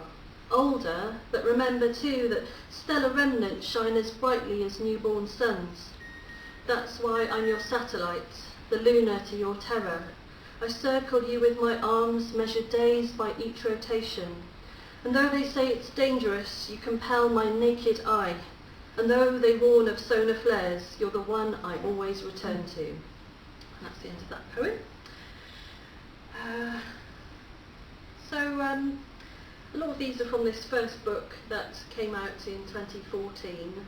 I've got a second book coming out this month. Please come to the kind of secret but public launch, because I don't want people that I don't like. You seem lovely. You are invited. It might be in my house at this rate. I'm not really getting on with the job of organising it. I'm not sure if all the poets before me have done kind of political pieces. Sean's seems very red. So this is one that is sort of on that theme, kind of. I don't really write a lot of political things these days because I used to, and I would find myself just consumed with anger, and that wasn't healthy for me. So I do feel angry about injustice, which seems to be everywhere. Let's not talk about it too much, or maybe we should. I do what I can without spontaneously combusting, basically. So this is one that's just kind of about being inhibited, and it's called Poem in Which Canned Laughter is Returned. Finally we've thought to give them back, return them to their makers, the bellies they tumbled out of years ago, the owners of the lips they danced from, juicy as tomatoes, round and fat and fearless. Into the wide-thighed lap of a waitress we gently set her guffaw, progeny of a comedy skit she'd witnessed years ago. Childless, she was grateful, the return of the forgotten merriment to salve to her wrinkling over. From that same can a titter, slewest from the esophagus of a now much older man, once thin-hipped, long-haired. He accepted the giggle with an embarrassed air. His chortles these days were richer, meaty, stout with a sense of importance. They exploded from his forces with forceful, fist-like aplomb. This underfed snigger irked the man, but he took it in like a son, like a bastard with grudging acceptance. One old lady refused the return. She could not remember laughing so hard, so large, sighed like a needle when she saw it, shook her purple hair like an ancient swab of lavender. This lively chuckle, kicking up from beneath heaving breasts, could not be hers. In the end we took it away, released it later into the city, where sometimes it snuck up upon other elderly ladies and took them for a moment by force. Wiping their tears away after, the women would tremble and wonder. For many of the canned inhabitants, of course, there was no reunion or release. They'd grown used to their small, metallic world, Like circus lions, they knew no other way. The sound they made was still loud enough, but it was a performance now, not a freeing of tension, not a bubble of pent-up pressure released. Each rendition was exactly the same, and once it was complete, they would climb back into their aluminium hut and lie down wearily, waiting to be called upon again.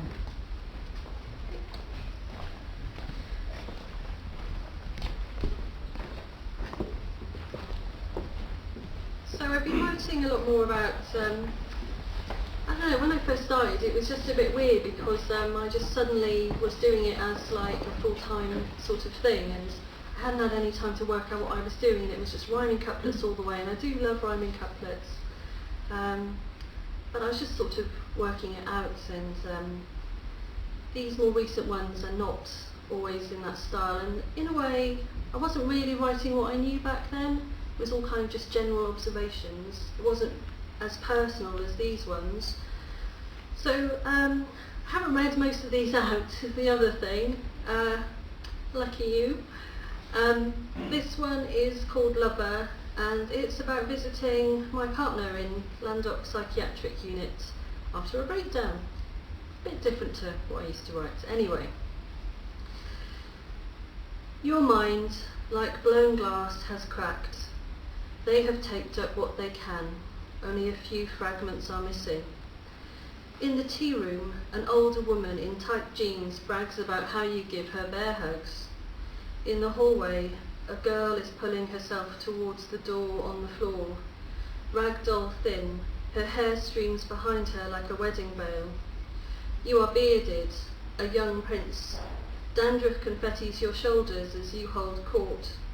You are popular here. It is Sunday and I am your 5th visitor.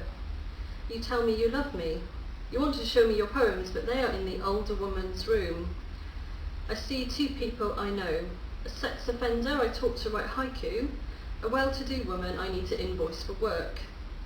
You put sugar in my coffee, forgetting that I do not take it. You kiss me. I kiss back. I am let out and walk past traffic. Keep walking until I don't know where I am. You drink tea, set up pieces on a board game you do not know how to play. Okay. I don't know, I like chatting to the audience. This is another reason why I stopped performing a lot, because it was just turning into like 90% chat. Is that the norm? See, I ask a lot of questions. I want to engage with you as other humans. I live in Pontypridd now. I'm from Cardiff, I'm from Ely, but I live in a house on a hill, not on a house. That would be weird, like a cat. Lifting my skirt up every now and then to tease passers by. So I don't know, I'm just sort of not performing as much and not chatting to as many other humans, unless you count Facebook, which is where I live. So I still like talking to you. That's not changed, I'm noticing. I've been writing a lot of sonnets. I don't know why, just sort of got into it. Maybe I was a bit influenced by the whole fact it's the Shakespeare 400 thing. And I've been writing a lot of things about loving your body and kind of feminist in theme, just because of all the inequalities, that's the one that probably affects me most on a day-to-day basis. It's just a bit annoying now. I'm 38, it's just annoying. It's just, when is that one gonna end? So I noticed that in Pontypridd, as in many other places, there's a church, and at the top of the church there's a cockerel, a cock, a nice golden cock. So this is called Cock Sonnet. They put the cock, ooh, it's that powerful mic thing, whoa, on the word cock, no less, showing my class. They put the cock at the top of the world, literally above the clock tower, perched upon the church's tip, preening cloud and crowing, sanding out the passing hours with its cry of cock-a-doodle do it. Bold and bright and brassy as fuck, pecker pointing the wind's blow, it is the perfect symbol of our society, whether you look up at it or not, worship it or no. The raising of this bird's no quirk, but a subconscious tribute to that bit which swings between male thighs, ready to jerk at the slightest gust, this bird's erection, showing the thrust of our culture's direction. It is a sonnet, honest. But I haven't always gone with the rhymes with these. This is one that has kind of got that usual meter and usual sort of rhyme, and it's about going out with someone who is unsuitable, as so many of my poems are. That's my experience. Because my heart was larger than your own, you thought that you could use it as a place to put your things and make yourself at home, forgetting that you did not own the space. You stamped in boots festooned in filth and mud, and hammered nails into the scarlet walls. You broke the pipes and let the whole thing flood, and piled your stuff up high within its halls. You used the chambers as if chamber pots, and pissed and shat until the vermin came. My thanks for this last incident, because I hadn't realised that you're the same. A rat, a mouse, a rodent, nothing more. I threw you out at last and locked the door. Yes.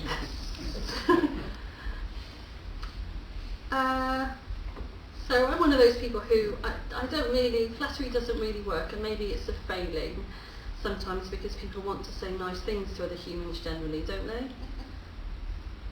No? No reply. Okay, you can't come to my launch now. Sorry, you're uninvited. So this is a sonnet which I've made. It does rhyme. It's got an end rhyme which isn't pronounced. So there's no stress on it. The rhyme is in the form of couplets within that, just because it's a nice poetry challenge when you're in your house on a hill, not interacting with the world. And it's about not really liking people who are two-faced. Don't tell me what you think I want to hear. Tell me what is true, not what is nice.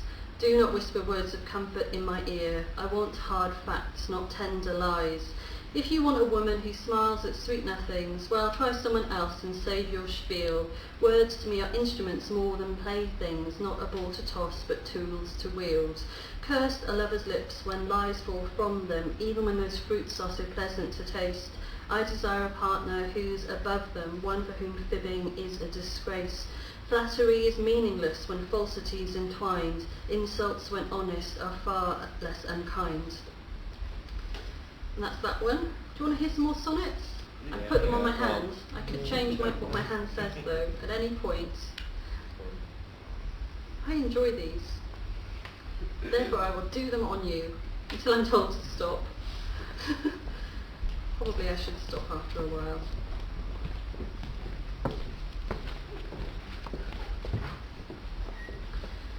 This is one that I wrote about David Bowie.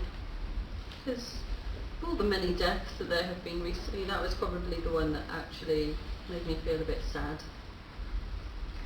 And it's just about, well, you can work it out for yourselves, you're very intelligent people. Never grew fat, never went bald, it's no wonder we loved you. Even that salute forgiven, outshone by your beauty.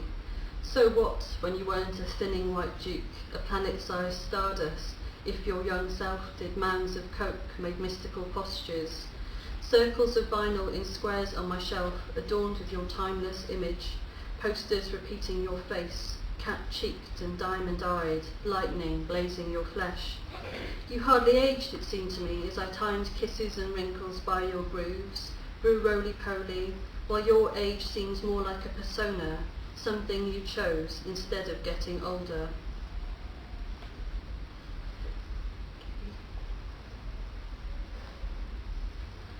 This is probably the most Shakespearean sounding of all these.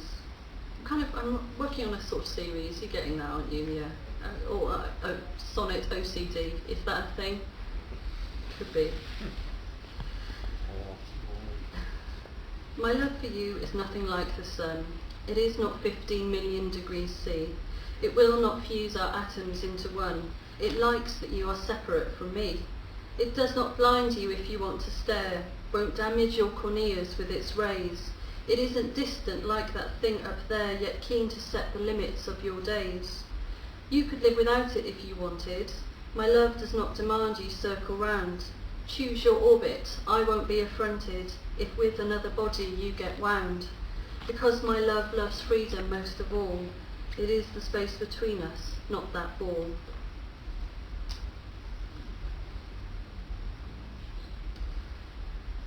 More sonnets? I've got a lot.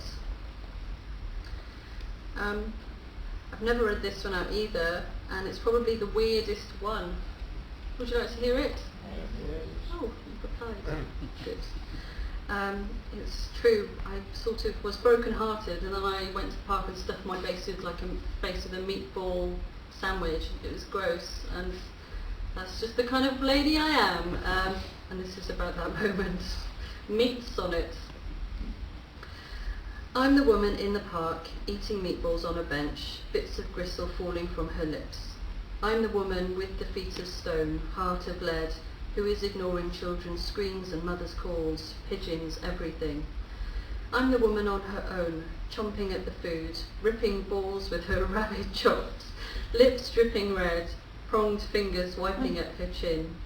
The woman who is eating like a dog, like a beast, who is today an animal, human coat shook free. Today I need to feast, though that's too grand a word for what I do, tearing at this flesh, thinking about you.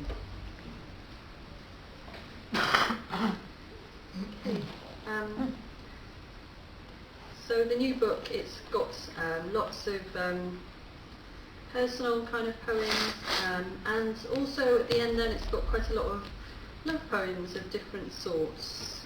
I thought I would do some of these. I was going to pretend to read out of my book, but I just use this all the time. It's like stuck to my hand actually. I can't stop. So why pretend? This book is available for £5 by the way. It did cost £8.99, but just for you, it's a very special price of a £5.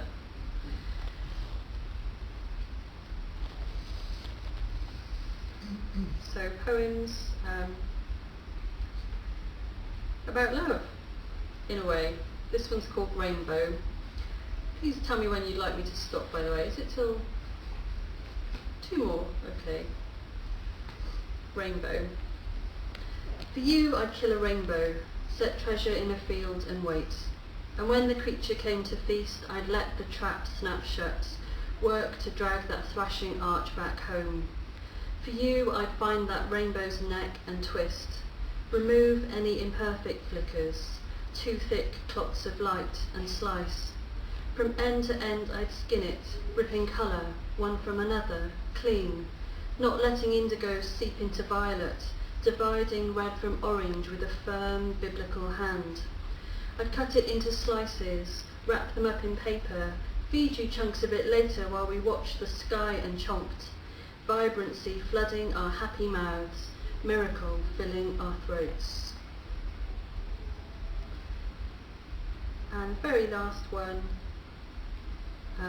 is about daffodils, which is a lovely Welsh topic, and it's called Ascension. And thank you so much for being nice to me, even though I sort of mumbled at the start. Honestly, I don't talk to humans these days. I've gone the other way to how I used to be. It's called Ascension. From inside unlit bulbs they climb, feeling through the crumbling dark, fearless spears, insistent shoots, certain even in the dirt that there's another world up there. Eating earth with hungry roots, finding paths through stone and rock, endlessly rising, eventually emerging, green tongues poking from the ground as if to say, I told you so. Advancing upwards ever further, reaching for their unknown goal, finally unfurling, bursting into flower. Star-like, sun-cast, their golden glory sings out. Even in the dark we knew that this is what we were. Thank you so much. You've been really nice.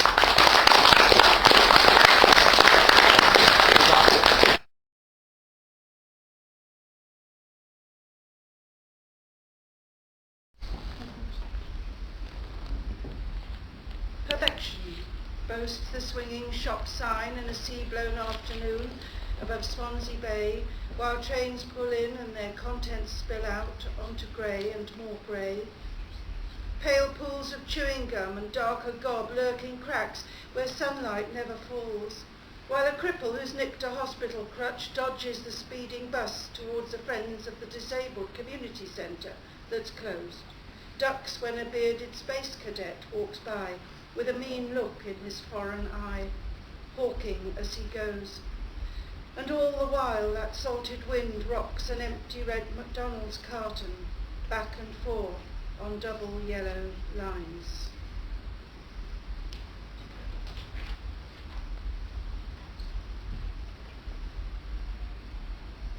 This is a note here. 30-year-old Jesse Robert Short, accused by Captain Eric Fitzwalter Wilkinson of inciting mutiny, was shot at dawn in Boulogne on October the 4th, 1917. And the word estaminet means a small cafe bar. Etaples. The babe from Bedwellty met his end with more names than Jesse Robert Short. None brought him glory, just shame. Incorrigible, worthless, discharged again with ignominy.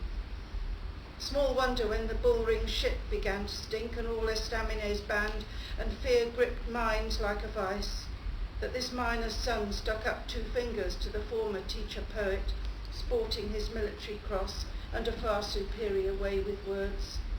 Suggested he drown in the Canashe's full flow, plus a stone round his neck, so everyone could go home. Now, somewhere in Staffordshire, a place neither here nor there to him, stands a statue, short too in stature, another hurt cast in bronze by men unknown, different foes skilled in the art of lost wax, cire perdu, whose replacement procedure ensured not one wrinkle in his blindfold or those fixed numb lips was missed, while far steadier hands had pinned that black spot atop his gurning heart. This isn't very nice, okay? But in January 1996, as a final treat, a feast, President Mitterrand of France gorged on illicitly caught ortolans, which are chaffinch. Sacrifice. Think of those songs that died in so many little throats when Francois from the very highest place demanded his last supper. The lispy trills and warbles, shrill rattlings, wee ticks and rich sweet whistles blown from open country, gorse-filled downs. The language of love which only the ortolan knows, sealed in hot oil, roast to a crisp. Forget paddling in the Med, their last trip south came instead in a slow colonic shift of brittle bones and blackened feathers to the shallow silver chalice lurking in his bed.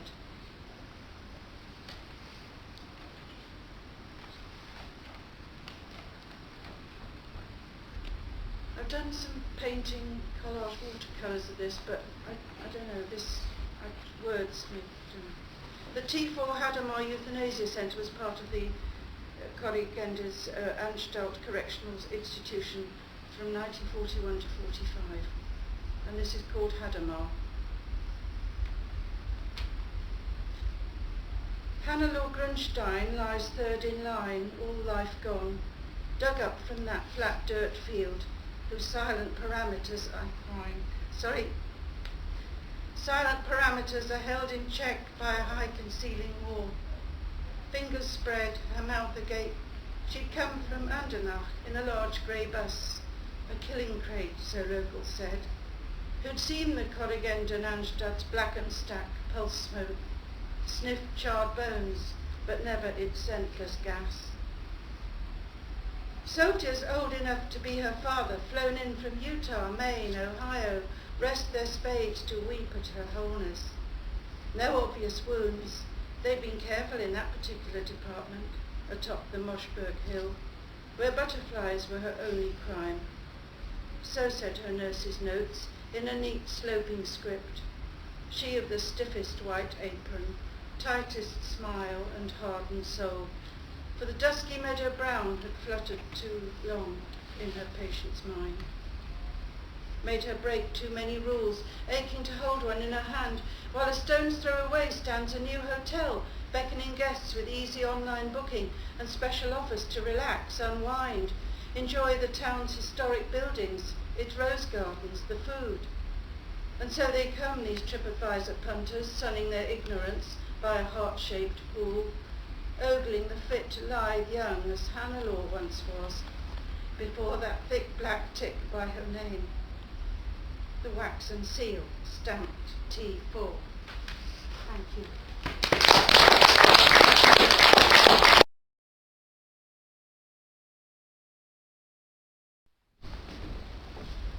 Is that working? This is a song by one of my favourite poets, Robbie Burns, and he, you know, he's famous for poetry, but for all sorts of other things as well. Loving life and all sorts of things, but he was also a fierce anti-slavery abolitionist at a time when it was early days for abolition, and this is the poem that he put to music, I believe to quite a tune which had been brought from the Indies on ships. It was in sweet Senegal that my foes did me enthrall, in the land of Virginia, Virginia, oh, torn from my lovely shore that I will never see it more. Alas, I am weary, weary, oh. All along that charming coast is no bitter snow or frost, like the land of Virginia, Virginia, oh. There the streams forever flow, and the flowers forever blow. Alas, I am weary, weary, oh. Oh, the burden I must bear of the bitter scourge I fear, in the land of Virginia, Virginia, oh. And when I think on friends most dear, it is with a bitter, bitter tear. Alas, I am weary, weary, oh. It was in sweet Senegal that my foes did me enthrall, to the land of Virginia, Virginia, oh, torn from my lovely shore, that I must never see it more. Alas, I am weary, weary, oh.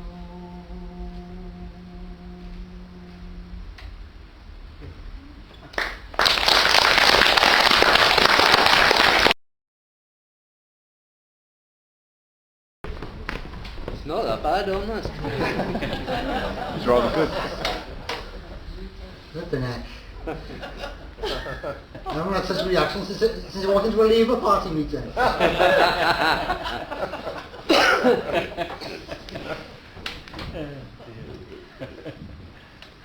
And I was watching a documentary about they've restored Nanook of the North, and there was that old canard saying that Eskimos have 200 words for snow. And what you may not know this is, the Welsh have 327 words for rain. Number 3, Aberavon. Rain that is red and tastes of salt, carbon and despair. 21, Aberystwyth. Rain that comes at you horizontally from the sea and goes up your sleeve past your wristwatch. 49, Blaenavon! Rain that hits the ground with such force it shoots up your leg and you cry out in surprise. 55, Caerleon. Rain that is a fine mist which clings to the day like an ancient shroud. Crick, Owl. Number 62, rain so cold it makes your every joint ache. 91, Donegal. rain that makes stones and roads gleam like burnished gold. 104 the Steadford, rain that returns the same time every year without failure or surprise. 157 Lampeter, rain that stops and starts and stops and starts, etc., etc. 166 Llandaff, rain that makes your air sticky. 203 Margam, rain of classic cinema funerals. Here's the one you've been waiting for. 227 Merthyr Tydfil, rain that pours even when the sun is shining. 244 Meath, rain that falls perfectly vertically and gets beneath your vest. 301 Swansea, rain so heavy you cannot see where you're going. 327 Astragonus, rain that makes you nostalgic for the reign of your youth.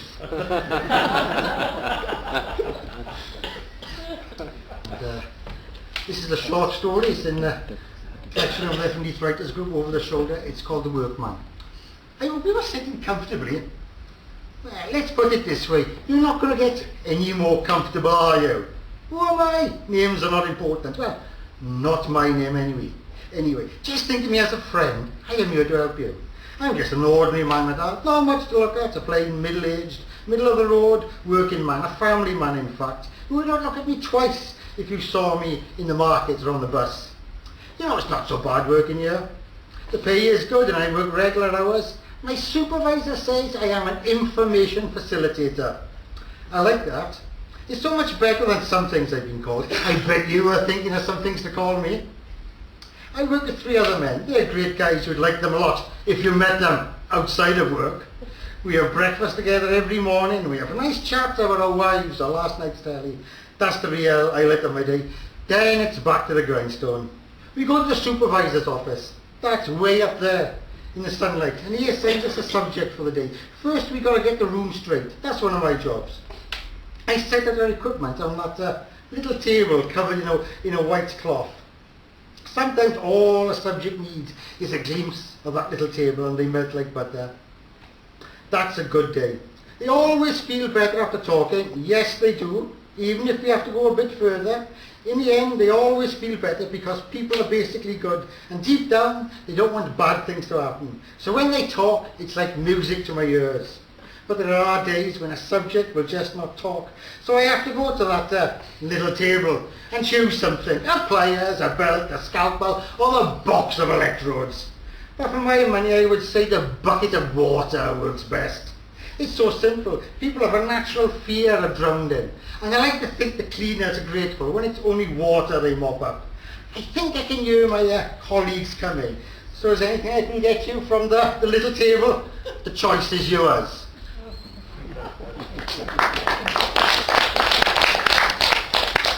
And now I am taking you back to the Dark Ages. One of the first documents written in the Welsh language was the Groans of the Britons by Gildas. And I prepared a translation from an extract of this, and any similarity to pronouncements by an actual living politician is purely coincidental. So this is the Groans of the Britons. And so it came to pass that the last of the school of Merlin was David Cambrensis, son of wise Ian the Transmarine, and David cast the runes and examined the entrails of goats, and the omens were evil for the children of Albion. There would be lamentations and the gnashing of teeth. The stars would fall from heaven, and the moon would be blood red. The sea would inundate the land. Tables would be bare, and bellies empty. There would be an end of the great Pax Romana, and fire and sword would all sway between Hibernia and the iron gates. The living would envy the dead, and men of terror would dance with joy in the streets. The eagle would no longer be seen in our skies, and dogs and cats would live together in perfect harmony. And David said all this and more would come to pass if the foolish Britons heeded not his sage advice and voted to leave the European Union. I was watching a thing on the Fox network, and they had this little documentary about American therapies for stress. Probably stress is destroying middle America. And so the people go there and they have the next flick, it's called Plexing, and they go to Laughter Academy where they learn to laugh. And they do all sorts of things. And I thought, oh, why can't Wales get into this new industry of beating stress? So here is your top 5 traditional Welsh BS therapies. BS stands of course for beat stress. Number 5, the Talbot solution. By night, Larry Talbot was a precocious werewolf, but by day he was a super cool aristocrat, because he beat stress OWEN at the moon. Now you too can have these superpowers. For only $19.99 we will send you our full Welsh moon disc. So you can beat stress every night by OWEN at the full Welsh moon. We accept no responsibility for throat strain or any noise complaints. Number 4, Dragon Dharma. Are you stressed by the modern world? Then fear no more. Achieve the power of the red dragon, the ancient beast of Wales. By practicing the Welsh dragon posing for only 25 minutes a day, you too can gain new confidence and power. So send only $49.99 now for your Dragon Dharma delivery. Contains Welsh flag, book of instructions and a free CD of stirring Welsh anthems performed by the T-Bach Mill Voice Choir. We accept no responsibility for any cases of spontaneous combustion. Number 3, the path of Carwyn. Do public meetings make you meltdown? Does public speaking leave you speechless? Then take the path of Carwyn Jones, the super cool First Minister of Wales, by practicing our traditional Welsh Assembly government mantras for only 8 hours a day. You too can become Carwyn cool. Mantras include blue sky thinking in the green valleys, sustainable development for well-being of future generations, and the classic economic pragmatism among all stakeholders in a diverse plural polity. So send only $99.99 now for your Carwyn care package. Includes red tie, blue shirt, and 42 reports on Welsh government structure. We accept no responsibility for any cases of extreme boredom. Number 2, the Gallifrey get-out. Is the stress of being subservient to your economic inferiors leaving you feeling exterminated? Then use the Gallifrey get-out. Tell everyone what you really think, no holds barred. So tell your boss, workmates, neighbours, business partners, customers, spouse, etc. that they are complete and utter idiots. You will feel regenerated. So send only $199 now for your Doctor Who Made in Wales Blue TARDIS box, which contains Book of Insults, Edwardian style waistcoat, fob watch and sonic screwdriver, brackets non-working replica item. We accept no responsibility for any cases of unemployment, serious injury and or marital breakup. Number 1, Dylan Dynamics.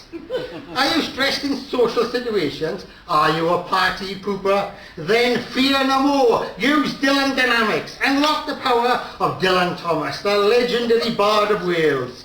You will be the life and soul of the party. You will be envied by men and desired by women, or vice versa. So send only $299 now for your Dylan Dynamics drop-off. Includes book of poems, bow tie, stolen trousers, and an authentic bottle of White Arse Tavern whiskey, which contains 25 straight shots. So you too can try to break the record. Please drink responsibly, because we accept no responsibility for any insult to the brain resulting in coma and or death.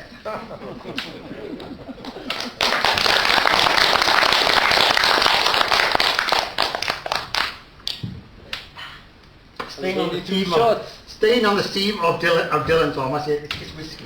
Oh, it's water. We can pretend it's whiskey. And the theme of Dylan Thomas, I thought my head would explode in 2014 with all the Dylan Thomas mania. We're all going insane with it, and that was the theme of my booklet over there. Dillanation copies are available. So this is Dillanation. Dillanation, Dillanation, dull the nation.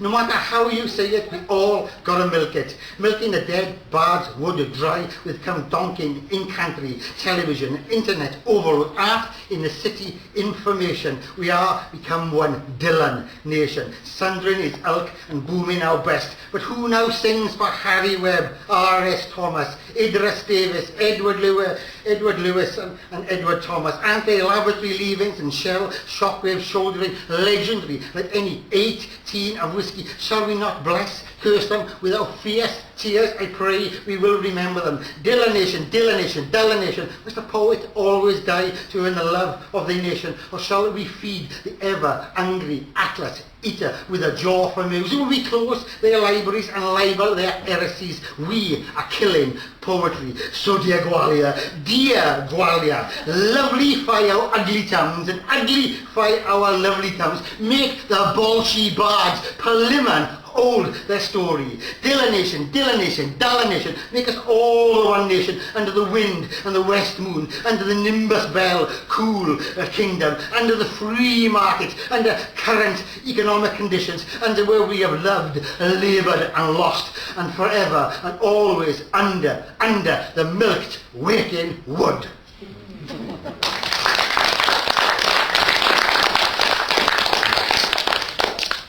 When we was in Port Talbot, we was echoed, weren't we, Julia? Yeah. We're not doing proper poetry. So, it was just talking, they're just talking. And so my brother said, if you're doing any more readings from Mike from Merthyr, take some of your proper poems with you. So it was a couple was writing it, because that's what my brother thinks of proper poems, because it's been Shakespeare's anniversary this year, and one of his great friends was Kit Marlowe, Christopher Marlowe. And he wrote a poem called The Passionate Shepherd to His Love. And this is The Passionate Politician to His Love. Come and be my secret love, the steel fist in a velvet glove. There is no greater delight than to be hidden in open sight. Your other half will never know the dark places we shall go. That person you won't miss when you receive my secret kiss. Our loving will be on public expense. This is a vote that really makes sense. Fear not sleaze or scandal, for we can spin out any angle. Our standing orders and procedure shall be masked to our demeanour. To the world we are just friends, but where one begins the other ends. Without carnality we must have a care, for we do not want a press affair. But with parliamentary circumspection we shall celebrate a re-election. I hope you've enjoyed this little ditty. I wrote it today in the Finance Subcommittee, so will you join me undercover and be my also secret lover?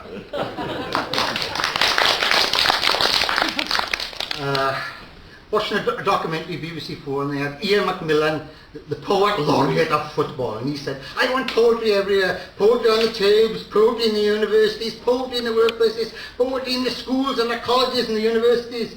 He wanted poetry everywhere. I thought, does he really want poetry everywhere? So this says, Poems on the Lavatory. Poems in the Lavatory is brought to you thanks to a literary grant from the EU. So when locked in this small hermitage, enjoy a read of Simon Armitage. Are you snug and fit and pretty? Would you like a sonnet or just a ditty? If you're having trouble, we have a potion. Nothing makes you better than Andrew Motion. So put down the phone, have a moment of peace. Now is the time for some Louis MacNeice. Poets old, poets new, the short and the tall, all have a place on the lavatory wall. Never more will your hours of solitude be lost, so take the road less travelled with Robert Frost. You'll do yourself no harm or have a mishap when you're only having a bash of Elizabeth Bishop. And whether you come in for number 2 or just 1, please remember to flush the John when done.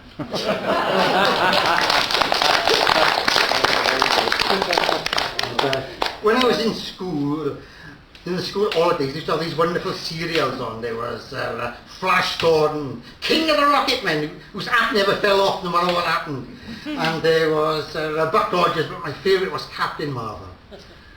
By day he was mild-mannered reporter Billy Baxton, but all he would do is put his hands on his hips, say the magic word, Shazam, there'd be a huge flash of lightning and he'd be this muscle man, Captain Marvel. Well, what you may not know this is, he's a superhero amongst us today, because Carwyn Jones is Captain Marvel. In last week's episode, the evil supervillain, the old Etonian, alias David Cameron, unleashed his fiendish weather machine against the Welsh Assembly government. Unbeknownst to him, their mild-mannered leader, Carwyn Jones, is in fact Captain Marvel, the superhero. Dark blue clouds gather over Cardiff Bay. Carwyn Jones sleeps from his chair. All he must do to save the day is utter the magic phrase and become Captain Marvel. For devolved tax-raising powers, nay. The wind howls, thunder roars, lightning flashes. Participatory democratic framework that the ground shakes, buildings topple. Through consultation with the wave crashes through the barrage, it carries trees, boats and subs before it, all stakeholders in partnership working. The first flow of the Seine fills with foaming torrents of seawater to promulgate our core principles in aid. All of Atlantic Wharf is now under the sea. As the Welsh Assembly government sunk, will Carwyn Jones complete the magic phrase and become Captain Marvel? Or will the diabolical David Cameron become the master of the universe? Find out in his theatre next week in our final thrilling instalment, Carwyn Jones and the Octopus of Doom.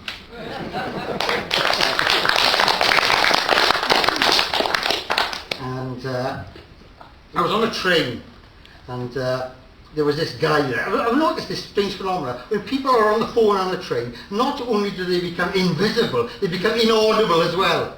And he was obviously, some kind of social work, and he was coming back from visiting his family, and he's giving the tremendous details about this family. And I thought, I want to write about this. How can I write about it? And I saw this documentary about this British soldier who his platoon had been ambushed by the American mercenaries. And he got the American government report back, and it had all been straightened out, it had been redacted. So this is redacted call.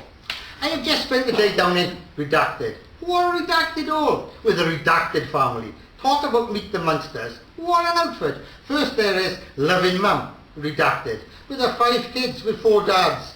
They are different colours, that's how I know. The twins redacted and redacted, maybe Mr. Redacted, they are both white. And they are both on the game, so they take after their mum in that regard. She's only had the one husband, redacted. He is currently inside for possession with intent, it says. He's been in and out for 20 years, so she takes any port in the storm. The oldest girl, redacted, is sort of black. She is a total drug fiend, and she's on police bail for shoplifting. Again. The son, young Master Redacted, the biggest car thief in all of Redacted, he is in remand at the moment. The crazy thing is, he only takes them because he is too redacted to walk home from the redacted pub, the redacted and the redacted. But it's little redacted I feel sorry for. She's only 7, but she's already on Ritalin. She'll be on the crack pipe by the time she's a teenager. Also, first thing tomorrow morning, I want redacted in my redacted office. Today, that little redacted was in the lobby talking about a client, what anybody could hear. That is way out the line. It is people like him who give social workers a bad name. As far as I am concerned, client confidentiality is absolutely sacrosanct.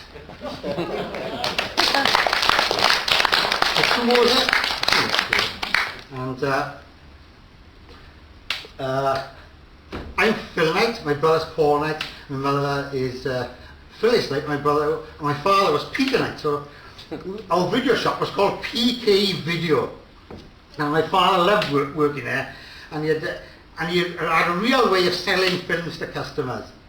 So this is a long story short of PK Video News. My father had a way with words. He always knew what to say to get a film to fly off the shelves. Clint Eastwood is the pale rider, the angel of death in the Wild West. That was it. We had a rental. For some films, there were fewer words. Rambo was Rocky with a machine gun. To move Death Twist 2, he just said, Bronson is at it again. However, another Sylvester Stallone venture, Oscar, was a rare failure. Few people could comprehend the idea of Rambo doing an old coward.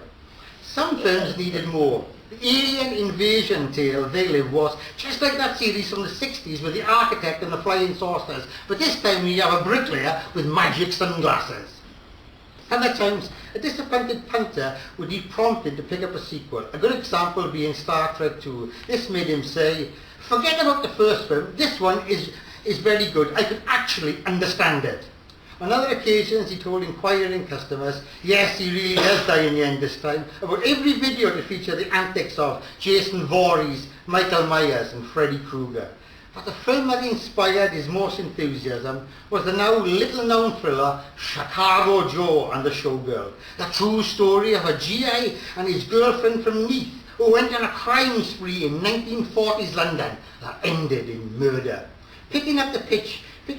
Pointing to the picture on the cover of Peter Sutherland, he said, I remember the day after the Onion, someone graffitied his last words all over Neath.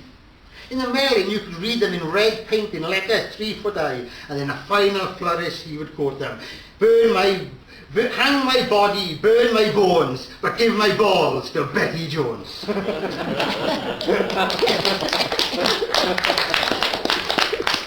I better read one from the book. Otherwise you'll have no incentive to buy it, so I got to fight with the title poem. The title poem. I should have marked it.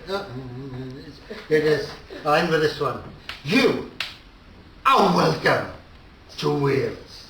Wales is lovely, lovely, lovely. The entire tourist will feel at home as all our shopping centres are grey and chrome, just like in England. Or the USA for that matter. Wales is one big theme park, and we have a lot. Celts, Romans, Normans, and all kinds of castles, mining museums, but no real mines. Well, that makes the grass even greener. In Wales you can enjoy a ride on one of our many lovely little narrow gauge steam railway lines. However, you have to come by car as the bus and train service was cut a long time ago. In Wales you can buy all kinds of lovely things. Love spoons, Welsh dolls, Welsh cakes, toy sheep, posters of waterfalls and tiny little models of miners made from real authentic Welsh coal. And there are lots of wonderful books to buy about Wales and Welsh princes and Welsh poets and Welsh communists who are all nice and safely dead. And you can round off your visit with a meal in a brand new authentic heritage restaurant, or you can drink an ale named after Dylan Thomas in one of our many lovely Irish steam pubs. So come to Wales while you can. The rocks and the sea will last forever, but the rest is going.